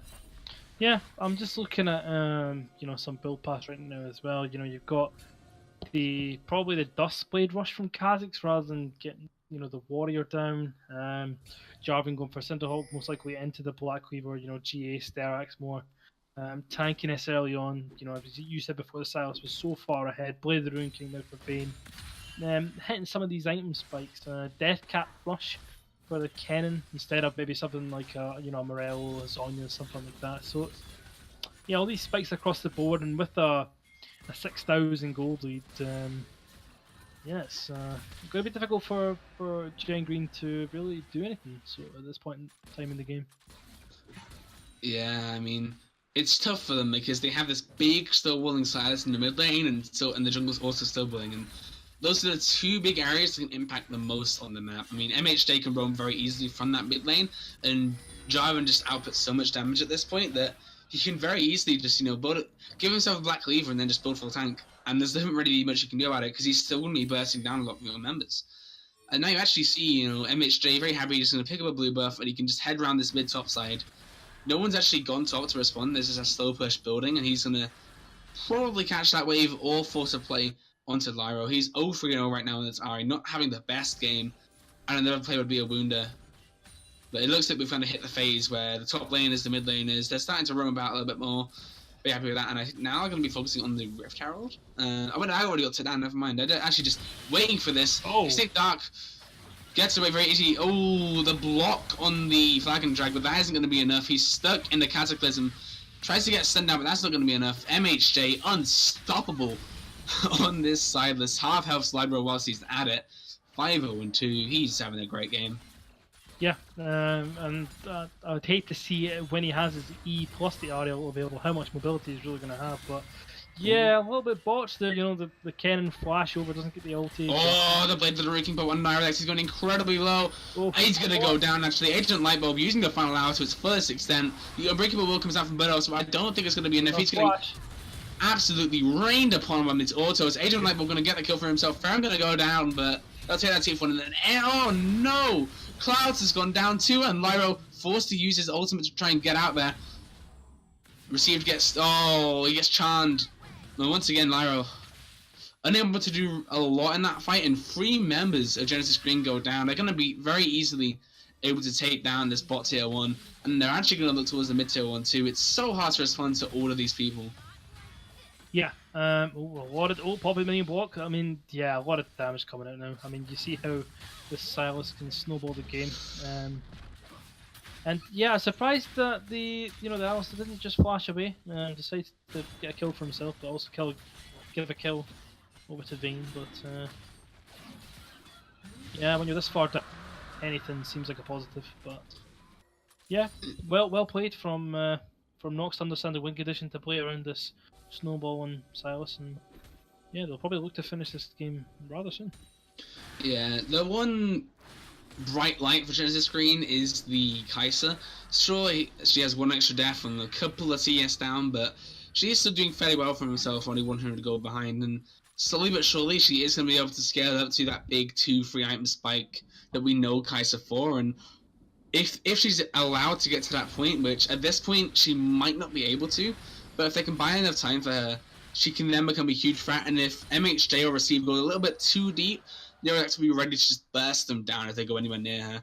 The problem is that IGNI will matching her in gold, and so equally that much of a threat on the other side of the map, and the other ends are just completely unmatched. Yeah, that's true. And, I'm just thinking that is probably their only way back into this game, really is through the Kai'Sa, which is... it's going to be pretty hard to deal with when you have a Jarvan, Ken, and Silas on top of you. We'll see how well they can peel for the Kai'Sa, but yeah, Vayne just scaling up nicely as well. Oh, looks like they're forcing a fight here. The trample tries to get stunned on someone. Good 3-man cast gets from Genesis. Guys has to jump out, but he's going to die for it. The slicing Maelstrom gets 2. That's going to be a great fight for the side of Nox. They get 3 kills for themselves. They're very happy with that one. Silas just going to push in that top side, very easily able to get an inhibitor. And you know what just came up? Look at that, it's a Baron buff, and they're going to get that very easily for themselves. I don't see a way for Nerex and Lyra to really contest this. So that's going to be a nice Baron buff for them.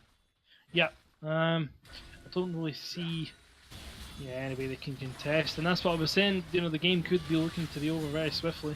And now with 12,000 gold and a Baron buff at 20 minutes, you can see them finishing with this maybe with this Baron buff. Well, they certainly could. It would take another really good fight, but at this point, I don't doubt they could do that for themselves. They have played incredibly well across the course of this game, been landing the right engages at the right time. It seems every single fight, pretty much, other than that slightly botched one down in that choke point near the Dragon Pit.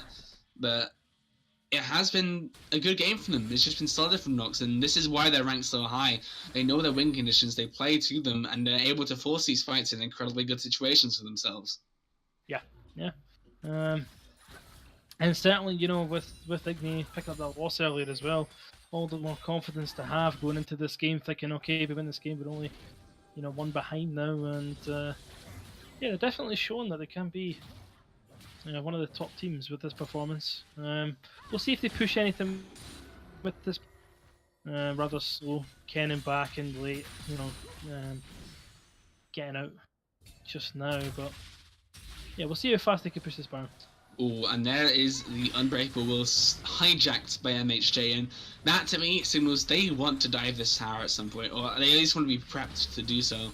MHJ can have that ultimate for a while, and it essentially means that Genesis needs to be incredibly careful, because they know if MHJ does pop that ultimate and does go in under the tower, it's going to be incredibly difficult to kill him. And if you focus all your attention on him, I'm sure that Received, Seki, they're going to be having some flank play in the making, so it's going to be hard for Genesis to really do much, but it's going to be their last-ditch fight at some point soon, so...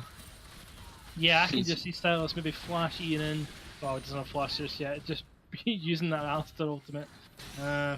Tanking up maybe. But it looks like they're going to be backing off. Not really getting much, just 1 tower off this Baron so far. Oh, engage by Blood Elves, but they know... Oh, great slicing Maelstrom! That just slices through 2 members of Genesis Green. IGNI going to clean that one up. Lyro has to flash up, but it's not going to be enough. 5 members get wiped. A quadra kill But Steki, great play for him right there. Only 0-4 before that point.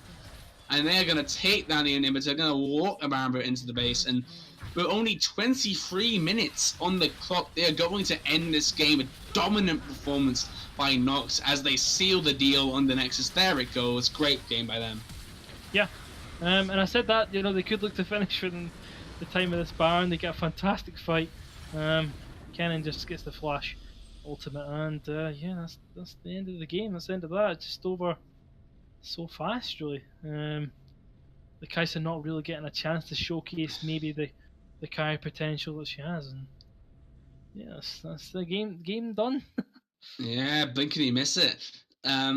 Obviously, natural question: who would you pick as your MVP? Because it was a very, very fast game. A lot of things happened, but who would you really pick as the player who stood out to you? I'm going to give it to MSJ on the Silas. I thought, you know, the Ken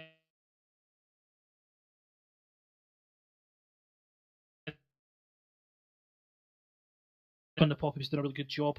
I think obviously the bottling losing the 2v2 and then kind of picking up again once the team gets into it. He was really the catalyst that I received to start invading and picking up the leads. And as you mentioned, he did have 100% KP early on. And yeah, it was the catalyst for everything that started for him. So yeah, it's just MHG. Great play by him. So that leaves us with wrapping up the stream. I'd like to thank everyone for coming and watching. Thanks to all the casters that casted today, the streamer. It's been a great week, and I believe now it's in week 5, so less than half of the split remaining actually until the playoffs.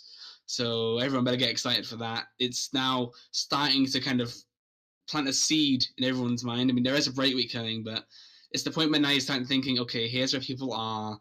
I wonder how they're going to really stack up. It starts becoming a case of who's going to enter playoffs, who really needs to start picking up these wins. You can start mapping out the playoff race, and that's where things really get exciting in terms of storylines. So be waiting on that. Thanks again for Demo for coming along. And pleasure as always. Yeah, thanks for you guys. We'll have a break week, but we'll be back with you on the 17th, if I recall correctly, if my math is correct. So I'll see you guys then. Great plays, across the board. See ya.